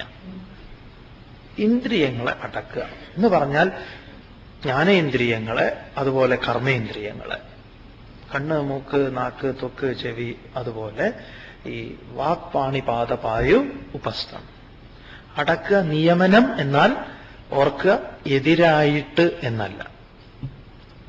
ശ്രദ്ധിച്ച് മനസ്സിലാക്കണം. നിയമ്യ എന്ന് പറയുമ്പോൾ എന്താ നമ്മൾ പഠിച്ചത്? എതിരായിട്ട് എന്നല്ല. പിന്നെയോ അപ്പുറത്ത്, കുറച്ചും കൂടെ മുകളിൽ. മുകളിലൊരു സ്ഥാനമുണ്ട്, അവിടേക്ക്. എതിരായിട്ട് എന്ന് വരുമ്പം പല രോഗങ്ങളും ഉണ്ടാവും. ഞരമ്പ് രോഗങ്ങൾക്കൊക്കെ സാധ്യതയുണ്ട്. വലിഞ്ഞു മുറുകി ആകെ കൂടെ അസ്വസ്ഥമാവും ജീവിതം. നിയമ്യ, നിയമനം ചെയ്തിട്ട് ജ്ഞാനവിജ്ഞാനനാശനം, ജ്ഞാനവിജ്ഞാനങ്ങളെ നശിപ്പിക്കുന്ന. ജ്ഞാനം എന്ന് പറഞ്ഞാൽ അറിവ്, വിജ്ഞാനം എന്ന് പറഞ്ഞാൽ അനുഭവ ജ്ഞാനം. എന്താ രണ്ടും തമ്മിൽ വ്യത്യാസം? അറിവ് ഒന്ന് അറിവ്, ഒന്ന് അനുഭവജ്ഞാനം. അതെങ്ങനെയാ? ഇപ്പൊ അഗ്നിയെ സംബന്ധിക്കുന്ന അറിവ്, അഗ്നിക്ക് ചൂടുണ്ട് എന്നുള്ളത് അഗ്നി സംബന്ധമായ ജ്ഞാനമാണ്. അഗ്നി സംബന്ധമായ വിജ്ഞാനം എന്താണ് എന്ന് ചോദിച്ചാൽ പോയി വിരൽ വെക്കുക തന്നെ. പോയി വിരൽ വെച്ചു കഴിഞ്ഞാൽ എനിക്ക് അഗ്നി സംബന്ധമായ വിജ്ഞാനം കൂടി ഉണ്ടായി. എന്താ? അത് അനുഭവജ്ഞാനം. മറ്റേത് ജ്ഞാനം. ഈ അറിവും അറിവിനനുസൃതമായ കർമ്മങ്ങളെ ചെയ്യുന്നതിനും തടസ്സമായി നിൽക്കുന്ന, നാശം എന്ന് പറഞ്ഞാൽ നശിപ്പിക്കുന്ന, ജ്ഞാനവിജ്ഞാനത്തെ നശിപ്പിക്കുന്ന, പാപ്മാനം തെറ്റിദ്ധാരണയെ ജനിപ്പിക്കുന്ന, ഏനം ഇതിനെ പ്രജഹി ഉപേക്ഷിക്കൂ. നീ ഉപേക്ഷിക്കേണ്ടത്, നീ യുദ്ധം ചെയ്യേണ്ടത് ഇതിനോടാണ്. ഭഗവാൻ യുദ്ധത്തെ വഴി തിരിച്ചുവിടും. ഇവിടെയാണ് ഭഗവാൻ യുദ്ധത്തിന് വഴി തിരിച്ചുവിടുന്നത്. അപ്പൊ യോദ്ധാവിനെ പോർക്കളത്തിൽ നിന്ന്, ആ ബാഹ്യമായ കുരുക്ഷേത്ര ഭൂമിയിൽ നിന്ന് ആന്തരികമായ കുരുക്ഷേത്ര ഭൂമിയിലേക്ക് ആദ്യം തെളിക്കുക. അവിടെ ചിലരെ ഇല്ലായ്മ ചെയ്തിട്ട് വേണം നമുക്ക് പുറത്ത് ഇല്ലായ്മ ചെയ്യാൻ. അതുകൊണ്ട് ധ്യാനത്തെക്കുറിച്ച് കഠോപനിഷത്തിലെ മന്ത്രമാണ്, അത് ചെറിയൊരു മാറ്റത്തോടുകൂടി ഭഗവാൻ അവതരിപ്പിക്കുന്നു. നോക്കാം. ഇന്ദ്രിയാണി പരാണ്യാഹുഃ ഇന്ദ്രിയേഭ്യഃ പരം മനഃ മനസസ്തു പരാ ബുദ്ധിഃ യോ ബുദ്ധേ പരതസ്തു സഃ. ഇന്ദ്രിയാണി പരാണി ആഹുഹു ഇന്ദ്രിയേഭ്യഃ പരം മനഃ മനസഃ തു പരാ ബുദ്ധിഃ യഃ ബുദ്ധേഃ പരതഃ തു സഃ. ഇന്ദ്രിയാണി പരാണി, ഇന്ദ്രിയാണി ഇന്ദ്രിയങ്ങൾ, പരാണി, പരാണി എന്ന് പറഞ്ഞാൽ ശ്രേഷ്ഠങ്ങളാണ്. ഇന്ദ്രിയങ്ങൾ ശ്രേഷ്ഠങ്ങളാണ്. ആഹു പറയപ്പെടുന്നു. ഇന്ദ്രിയേഭ്യ പരം മനഃ, എന്നാൽ ഇന്ദ്രിയങ്ങളെക്കാൾ ശ്രേഷ്ഠമാണ് മനഃ, മനസ്സ്. ഇന്ദ്രിയങ്ങൾ ശ്രേഷ്ഠം, അതിനേക്കാൾ ശ്രേഷ്ഠമാണ് മനസ്സ് എന്ന് പറഞ്ഞാൽ ഒന്ന് മോശം, അതിനേക്കാൾ ശ്രേഷ്ഠം, അങ്ങനെയല്ല. ഇതിന്റെ നിലകൊള്ളൽ പറയുക. നിലനിൽപ്പിനെയാണ് ഇവിടെ പരം എന്ന് പറയുന്നത്. അധികരിച്ചു നിൽക്കുന്നു, അല്ലെങ്കിൽ സൂക്ഷ്മം എന്നറിയാം എന്ന് മനസ്സിലാക്കുക. സൂക്ഷ്മം. ഇന്ദ്രിയേഭ്യ പരം മനഃ മനസഹാത്തു ബുദ്ധി. മനസ്സിനേക്കാൾ പരമാണ് ബുദ്ധി. പരം എന്നുള്ളതിന് ദേശകാല പരിമിതികളില്ലാത്തത് എന്നുണ്ട്. പരം ഇവിടെ പരം എന്ന് പറഞ്ഞാൽ അധികരിച്ചു നിൽക്കുന്നത്, ശ്രേഷ്ഠം എന്ന് പരം. അപ്പൊ ഇന്ദ്രിയാണി പരാണി ആഹുഹു, ഇന്ദ്രിയങ്ങൾ ശ്രേഷ്ഠം. ഏതിനേക്കാൾ? ഇപ്പൊ ഇവിടെ അർത്ഥങ്ങൾ എന്ന് പറയുന്ന ഇന്ദ്രിയ വിഷയങ്ങളുണ്ട്. വിഷയങ്ങളെക്കാൾ ശ്രേഷ്ഠമാണ് ഇന്ദ്രിയങ്ങൾ. ശബ്ദം, സ്പർശം, രസം, രൂപം, ഗന്ധം, ഇത് വിഷയങ്ങളാണ്. ഈ വിഷയങ്ങളെക്കാൾ ശ്രേഷ്ഠമാണ് എന്ത്? ഇന്ദ്രിയങ്ങൾ. ആ ഇന്ദ്രിയങ്ങളെക്കാൾ ശ്രേഷ്ഠമാണ് മനസ്സ്. ആ മനസ്സിനേക്കാൾ ശ്രേഷ്ഠമാണ് ബുദ്ധി, പരം. യഹാതു, യാതൊന്നാകട്ടെ, ബുദ്ധേഹേ പരതഃ, ബുദ്ധിയേക്കാൾ ശ്രേഷ്ഠമായി അധികരിച്ചു നിൽക്കുന്നത് സ ആത്മാ, സ അവൻ. എന്താണ്? അതാണ്, ആത്മാവാണ്. നീ അതാണ്. നീ ഇന്ദ്രിയമല്ല, നീ മനസ്സല്ല, നീ ബുദ്ധിയല്ല. നമ്മളോട് പറയാം നമ്മൾ അതല്ല. അതിനെ നമ്മൾ നഷ്ടപ്പെടുത്തിക്കൂടാ. അപ്പൊ ഇത്ര കാലം ഇങ്ങനെ ഇന്ദ്രിയങ്ങളുടെയും മനസ്സിന്റെയും പിറകെയൊക്കെ ഇങ്ങനെ ഓടി ഓടി നമ്മൾ ഇതിനെ നഷ്ടപ്പെടുത്തിയല്ലോ. അപ്പൊ അതിനെ തിരിച്ചറിയണം. ഒരു വളരെ രസകരമായിട്ടുള്ളൊരു കഥ പറയാറുണ്ട്. ഒരിക്കലും ഒരാള്, ഒരു മുക്കുവൻ, രാവിലെ അദ്ദേഹം ഇതിന് പോയി മീൻ പിടിക്കാൻ വേണ്ടി പോകുന്നതാണ്. നല്ല അദ്ദേഹത്തിന് ഈ അലാമൊന്നുമില്ല, രാവിലെ എഴുന്നേറ്റ് ഇത്ര സമയം എന്നൊക്കെ പറഞ്ഞപ്പോൾ രാവിലെ ഉദ്ദേശം അങ്ങോട്ട് എഴുന്നേറ്റ് പോയി. നോക്കിയ സമയത്ത് അത്ര നേരം ആയിട്ടുണ്ടായിരുന്നില്ല. ഇദ്ദേഹം നടന്നു നീങ്ങിയത് ഒരു ചെറിയൊരു ഇതിലൂടെയാണ്. ഒരു വെള്ളമുണ്ട്, അതിൽ കുറച്ചങ്ങോട്ട് നടന്നു, ഒരു പാറപ്പുറമുണ്ട്, ആ പാറപ്പുറത്ത് ഇരുന്നിട്ടാണ് വലയിടുന്നത്. ആ സമയത്ത് കാലിലെന്തോ പെട്ടു എന്നാണ്. കാലിൽ പെട്ടത് കൈകൊണ്ടെടുത്ത് ആ പാറപ്പുറത്തിട്ടു. അങ്ങനെ ഇരുന്ന് കുറച്ചുകൂടെ ആ വെള്ള കീറിയാലേ വലയിട്ടിട്ട് കാര്യമുള്ളൂ. മീനൊക്കെ ഉണരണം, അതിന് സൂര്യന്റെ കിരണങ്ങൾ തട്ടണം. അപ്പോൾ സമയമുണ്ടല്ലോ, ഒരു വീഡിയോ ഒക്കെ കത്തിച്ച് തീ കൊടുത്ത് അങ്ങനെ ഇരിക്കുക. അപ്പൊ തോന്നി ഈ കാലിൽ പെട്ടത് എന്താണ്, കുട്ടികൾ എന്തെങ്കിലും കളിക്കാനിട്ടതായിരിക്കും എന്ന് ചോദിച്ചു. അതിൽ കൈയിട്ട് നോക്കിയപ്പോൾ അതിൽ കുറെ കല്ലുകളുണ്ട്. അതെടുത്ത് വെള്ളത്തിലിടാൻ തുടങ്ങി. രാവിലെ ഒരു കല്ലെടുത്ത് വെള്ളത്തിലാവട്ടിട്ട് ബ്ലുക്ക് എന്ന് പറഞ്ഞൊരു ശബ്ദം വന്നു. അത് നല്ല രസമുണ്ട്. ഒരു ഇതുമില്ല, ഒരു 3 മണി 3:30 4 മണി എന്തോ ആണ്. ആ സമയത്ത് ഒരു ബ്ലുക്ക് എന്നുള്ള ശബ്ദം നല്ലൊരു ധ്യാനാവസ്ഥിത മനസ്സിനെ ഉണ്ടാക്കി. മനസ്സൊന്ന് ശാന്തമായി. ഇതുവരെ ഈ ബ്ലുക്ക് ഇങ്ങനെ കേട്ടിട്ടില്ല. ഒരു ബഹളമായിരുന്നല്ലോ. അവർ രണ്ടാമത്തതും എടുത്തിട്ടു. ഇങ്ങനെ ആവർത്തിച്ച് ഈ ബ്ലുക്ക് വന്നപ്പോൾ അവസാനത്തെ കല്ലിടുമ്പോഴേക്കും സൂര്യന്റെ ചെറിയൊരു വന്നു. ഇടുമ്പോ ഒരു വെട്ടൽ, ഒരു ഞെട്ടല്, ഒരു വല്ലാത്തൊരു പ്രകാശം. നോക്കിയ സമയത്ത് രത്നക്കല്ലായിരുന്നു എന്ന് പറയാം. ഓ, ഇത്രയും ഞാൻ ഇട്ട് കളഞ്ഞല്ലോ. ഏതായാലും അദ്ദേഹം കഥയിൽ പറയുന്നത് അദ്ദേഹം അവസാനത്തെ കല്ല് ഉപേക്ഷിക്കുന്നതിന് മുമ്പ് തിരിച്ചറിഞ്ഞുവല്ലോ എന്നാ. ഇത് രത്നമായിരുന്നു. ഇതുപോലെ നമ്മൾ ഈ ബ്ലുക്ക് 90 ഗീത കേൾക്കാം.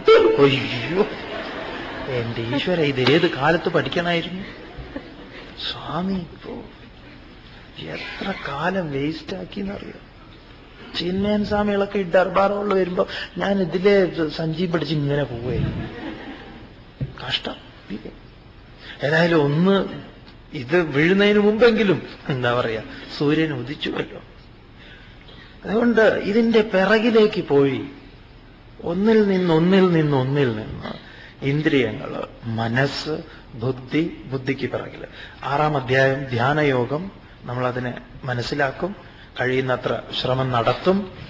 ആദ്യം പ്രപഞ്ച അവലോകനം, ചുറ്റുപാടിനെ കുറിച്ചുള്ള ഒരു അറിവ്. അത് കഴിഞ്ഞാൽ ശരീര അവബോധം, അതിനെയാണ് ഇന്ദ്രിയ തലം എന്ന് പറയാം. അതിൽ നിന്ന് സാവകാശം മനസ്സിലേക്ക് വരണമെങ്കിൽ പ്രാണനിലൂടെ മനസ്സിനെ നോക്കിക്കാണുക, ചിന്തകളെ, അതിന് ബുദ്ധിക്ക് പിറകിലുള്ള ബോധം. ഈ ഒരു ക്രമം അടുക്കായിട്ട് ഉള്ളിലേക്കുള്ള അതിനെ ഭഗവാൻ ഇവിടെ പറയുന്നു. സഹ ബുദ്ധേഹേ പരതഃ സഹ, ബുദ്ധിക്കും അപ്പുറത്തുള്ളതാണ് ആ ബോധസ്വരൂപനായിട്ടുള്ള ആത്മാവ്. എന്നിട്ട് ഇത്രയും പറഞ്ഞ് ഭഗവാൻ ഈ അധ്യായത്തെ ഉപസംഹരിക്കാൻ പോവുക അടുത്ത ശ്ലോകം കൊണ്ട്. നോക്കാം. ഏവം ബുദ്ധേ പരം ബുദ്ധ്വാ സംസ്തഭ്യാത്മാനമാത്മനാ ജഹി ശത്രും മഹാബാഹോ കാമരൂപം ദുരാസദം. ഓം തത്സത് ഇതി ശ്രീമദ്ഭഗവദ്ഗീതാസുപനിഷത്സു ബ്രഹ്മവിദ്യായാം യോഗശാസ്ത്രേ ശ്രീകൃഷ്ണാർജുനസംവാദേ കർമ്മയോഗോ നാമ തൃതീയോऽധ്യായഃ. ഏവം ബുദ്ധേഃ പരം ബുദ്ധ്വാ സംസ്തഭ്യ ആത്മാനമാത്മനാ ജഹി ശത്രും മഹാബാഹോ കാമരൂപം ദുരാസതം. ഭഗവാൻ ജയിക്കാൻ പറയുന്നു, യുദ്ധം ചെയ്യാൻ പറഞ്ഞു. ഇനി യുദ്ധത്തിൽ ജയിക്കേണ്ടത് ആരാണെന്ന് പറയാം. ഭഗവാൻ യുദ്ധം ചെയ്യാൻ തയ്യാറാവാൻ 2ഉം 3ഉം അധ്യായങ്ങളിൽ പറഞ്ഞിട്ടുണ്ട്. ആരോട് എന്ന് പറഞ്ഞിട്ടില്ല അവിടെയൊന്നും. ഇപ്പം ഭഗവാൻ യുദ്ധം ചെയ്യേണ്ടത് ആരോട് എന്ന് പറയും. ഈ അധ്യായത്തിന്റെ അവസാനത്തിൽ ആരോടാണ് നീ യുദ്ധം ചെയ്യേണ്ടത് എന്ന് പറയാം. ഈ അധ്യായത്തിൽ നിന്ന് അടുത്ത അധ്യായത്തിലേക്കുള്ള പോക്ക് വളരെ രസമാണ്, നല്ല രസമാണ്. നമുക്ക് നോക്കാം. ഹേ മഹാബാഹോ, അല്ലയോ വീര അർജുന, ഏവം ഇപ്രകാരം ബുദ്ധേഹേ ബുദ്ധിയേക്കാൾ പരം ശ്രേഷ്ഠമായ, പരം എന്ന് പറഞ്ഞാൽ ആത്മാനം, ആത്മാവിനെ ബുദ്ധ്വ ബോധിച്ചിട്ട്, അതിനെ ബോധിച്ചിട്ട് അറിഞ്ഞിട്ട് എന്തു വേണം?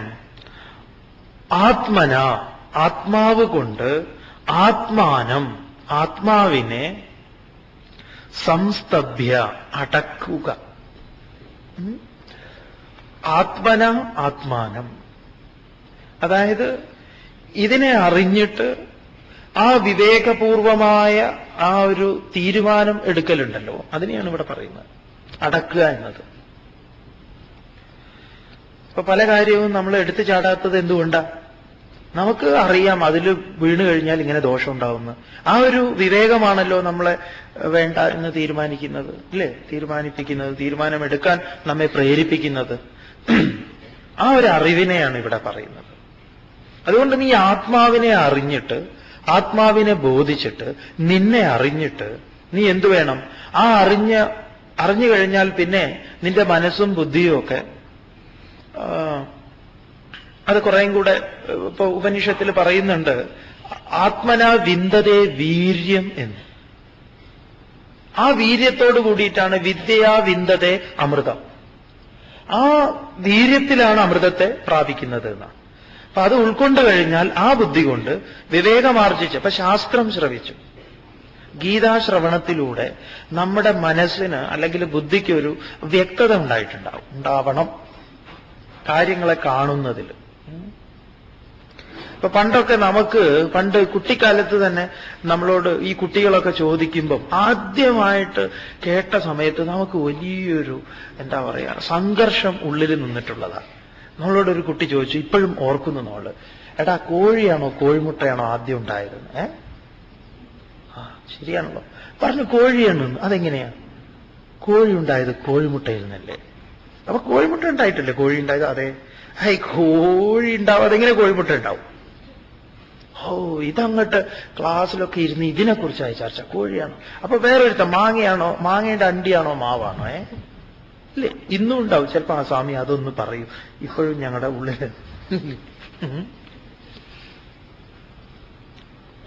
ഇതൊരു വസ്തുവിനെ, 2 വസ്തുക്കളെ 2 രീതിയിൽ നോക്കിക്കാണുന്നതാണ്. കോഴി തന്നെയാണ് കോഴിമുട്ട, സഫലീകൃതമാകാത്ത കോഴിയാണ് കോഴിമുട്ട. ഒരു വിത്ത് സഫലീകൃതമാകാത്ത മരമാണ്, വൃക്ഷമാണ്. അപ്പൊ ഇതൊക്കെ ശാസ്ത്രം ശ്രവിക്കുമ്പോഴാണ് നമുക്ക് ഇത് വലിയ സമാധാനം കിട്ടും. ഇതിൽ നിന്ന് ഇങ്ങനെയുള്ള പഴയ പല തെറ്റിദ്ധാരണകളും മാറിപ്പോകുന്നത് ഇങ്ങനെയൊരു എന്താ പറയാ ഈ ഒരു അറിവ് വരുന്ന സമയത്താണ്. അപ്പൊ ആ അറിവ് കൊണ്ട് നമ്മൾ കാര്യങ്ങളെ നോക്കിക്കാണും. അതിനെയാണ് ഇവിടെ ആത്മന ആത്മാനം സംസ്തഭ്യ എന്ന് പറയുന്നത്. അറിവിന്റെ വെളിച്ചത്തിൽ, അറിഞ്ഞതിൽ നിന്ന് നീ എന്തു വേണം? അടക്കണം. അങ്ങനെ തോന്നിയതുപോലെ അഴിച്ചുവിടാതെ. എന്നിട്ടോ ദുരാസതം, ഇത് അങ്ങേയറ്റം അടക്കാൻ പാടുള്ളതാണ്. തോന്നിയതുപോലെ പോകുന്നത്. അതുകൊണ്ട് അതിനെ കുതിരയായിട്ട് ചിത്രീകരിച്ചത്. അടങ്ങിയിരിക്കുകയില്ല. എന്തൊരു കൽപ്പനയാ നോക്കൂ, ഇന്ദ്രിയങ്ങളെ കുതിരയാക്കിയത്.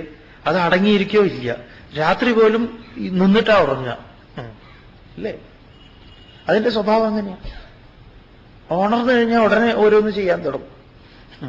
ഉറങ്ങുമ്പോൾ മാത്രം. അതിന് ഉറക്കമില്ല എന്നാ പറയുന്നത്. അത് കുതിരയെ പോലെ വേറെ ഒരു ജീവിയെയും പറ്റില്ല ഇതിന്. സംസ്തഭ്യ, അതിനെ അടക്കിയിട്ട്. അതുപോലെ കുതിരയെ മെരുക്കാനും നോക്കിയിട്ടുണ്ടോ? കുതിരയെ മെരുക്കാൻ വലിയ വിഷമം പിടിച്ചൊരു ജീവിയാണ് കുതിര. മെരുക്കാൻ പെട്ടെന്നൊന്നും പറ്റില്ല. അത് നമ്മൾ ഈ ഊട്ടിയിലൊക്കെ പോയി കഴുതയുടെ പുറത്ത് കയറിയിരുന്നിട്ട് കുതിരയെന്ന് പറയുക. അത് കുതിരയല്ല ശരിക്കും പറഞ്ഞാൽ. അത് ഈ കോവർ കഴുതയാണ്. രണ്ടും കൂടെ ഉള്ള സങ്കരവർഗമാണ് എന്ന് പറയാം. കഴുതയുടെ പകുതിയും കുതിരയുടെ പകുതിയും. ഹിമാലയത്തിലൊക്കെ ഉണ്ടത്. അടക്കാൻ പ്രയാസമുള്ള, നിയന്ത്രിക്കാൻ പ്രയാസമുള്ള കാമരൂപം, ആ കാമരൂപമായിട്ടുള്ള ശത്രുവിനെ ജഹി, നീ ജയിക്കൂ അർജുന. ഇതാണ് നീ ചെയ്യേണ്ടതെന്ന് പറയും. ഇങ്ങനെ പറഞ്ഞ് ഭഗവാൻ 3-ാം അധ്യായത്തെ നമ്മളിപ്പോ പഠിക്കുകയാണെങ്കിൽ, മഹാഭാരതം വെച്ച് പഠിക്കുകയാണെങ്കിൽ അങ്ങനെ 3-ാം അധ്യായമൊന്നുമില്ല. കുറച്ച് ഭാഗം കഴിഞ്ഞു, അത്രയേ ഉള്ളൂ. ഓം തത്സദീതി ശ്രീമദ് ഭഗവത്ഗീതാസു ഉപനിഷത്തു ഒന്നും ഭഗവാൻ പറഞ്ഞിട്ടില്ല. അപ്പൊ പിന്നീട് സൗകര്യത്തിൽ, പഠനത്തിന്റെ സൗകര്യത്തിന് വേണ്ടിയിട്ട്, ഇപ്പൊ നമ്മുടെ ശരീരശാസ്ത്രത്തെ പഠിക്കുന്ന മെഡിക്കൽ കോളേജിൽ പോയി കഴിഞ്ഞാൽ ഇതൊക്കെ ഒരുമിച്ച് പഠിക്കണമല്ലോ. പിന്നെയാണ് ഏതിലേക്ക് എന്നുള്ളത് തിരിയുന്നത്. കുട്ടിയെ നോക്കുന്നതാണോ അതോ പ്രായമായിട്ടുള്ളവരെ നോക്കുന്നതാണോ എന്നുള്ളതൊക്കെ അല്ലേ. അതിൽ തന്നെ പല ഉപവിഭാഗങ്ങളുണ്ട്. നിങ്ങൾ കേട്ടിരിക്കാൻ തമാശ. വലത് ചെവിക്ക് അസുഖമായിട്ട് പോയപ്പം ഡോക്ടറെ അടുത്ത് കാണിച്ചപ്പോൾ ഡോക്ടർ പറഞ്ഞു ഞാൻ ഇടത് മാത്രമേ നോക്കുള്ളൂ. ഇല്ലേ? അങ്ങനെയുണ്ട്. അപ്പൊ അതിൽ തന്നെ എന്നാ ഒരു ശരീരമാണ് അതിന്റെ സൗകര്യത്തിന് വേണ്ടി. അപ്പൊ പഠിക്കാനുള്ള സൗകര്യത്തിന് അധ്യായങ്ങളൊക്കെ ആക്കി തിരിച്ചു. കർമ്മയോഗം എന്നൊക്കെ പറഞ്ഞു. ഇതാ ഉടനെ ഭഗവാൻ വീണ്ടും പറയുന്നു അർജുനനോട്. ഭഗവാൻ ഇങ്ങനെ പറഞ്ഞുകൊണ്ടിരിക്കുക. അപ്പൊ ഈ കഴിഞ്ഞ ഒരു 6 മാസങ്ങൾക്ക് 3-4 മാസം മുമ്പ് കോഴിക്കോട് ഒരു ഗീതാജ്ഞാന യജ്ഞം ഉണ്ടായിരുന്നു. 12-ാം അധ്യായമായിരുന്നു അവിടെ വിഷയം. നമ്മളിങ്ങനെ ആലോചിക്കുക, എങ്ങനെയാ 12-ാം അധ്യായം പറയാം? കാരണം 11 അധ്യായം ഇങ്ങനെ കിടക്കുക. ഈ 11 അധ്യായം പറയാതെ എങ്ങനെയാ 12-ാം അധ്യായം പറയാൻ പോകുന്നത്? കാരണം അതിന്റെ ഒരു ക്രമത്തിൽ വന്നിട്ടാണ് ഭഗവാൻ അവിടെ പറയുന്നത്. ശരിക്കും ഗീത സമ്പൂർണമായി തന്നെ പഠിക്കേണ്ടതാ. ഇപ്പൊ നോയിക്കോളൂ, ഇതിനെ ഭഗവാൻ പറയുന്ന രീതി വളരെ രസകരമായിട്ടുള്ള ഒരു രീതിയാണ്. അർജുനൻ എന്ന മനസ്സ്, നമ്മളെ പ്രതിനിധാനം ചെയ്യുന്ന മനസ്സ് എങ്ങനെയാണ് അതിനെ സ്വീകരിക്കുന്നതും എന്നും 4-ാം അധ്യായത്തിൽ അത് കാണാം. ഓം പൂർണ്ണമദ പൂർണ്ണമിദം പൂർണ്ണാത് പൂർണ്ണമുദച്യതേ പൂർണ്ണസ്യ പൂർണ്ണമാദായ പൂർണ്ണമേവാവശിഷ്യതേ. ഓം ശാന്തി ശാന്തി ശാന്തി.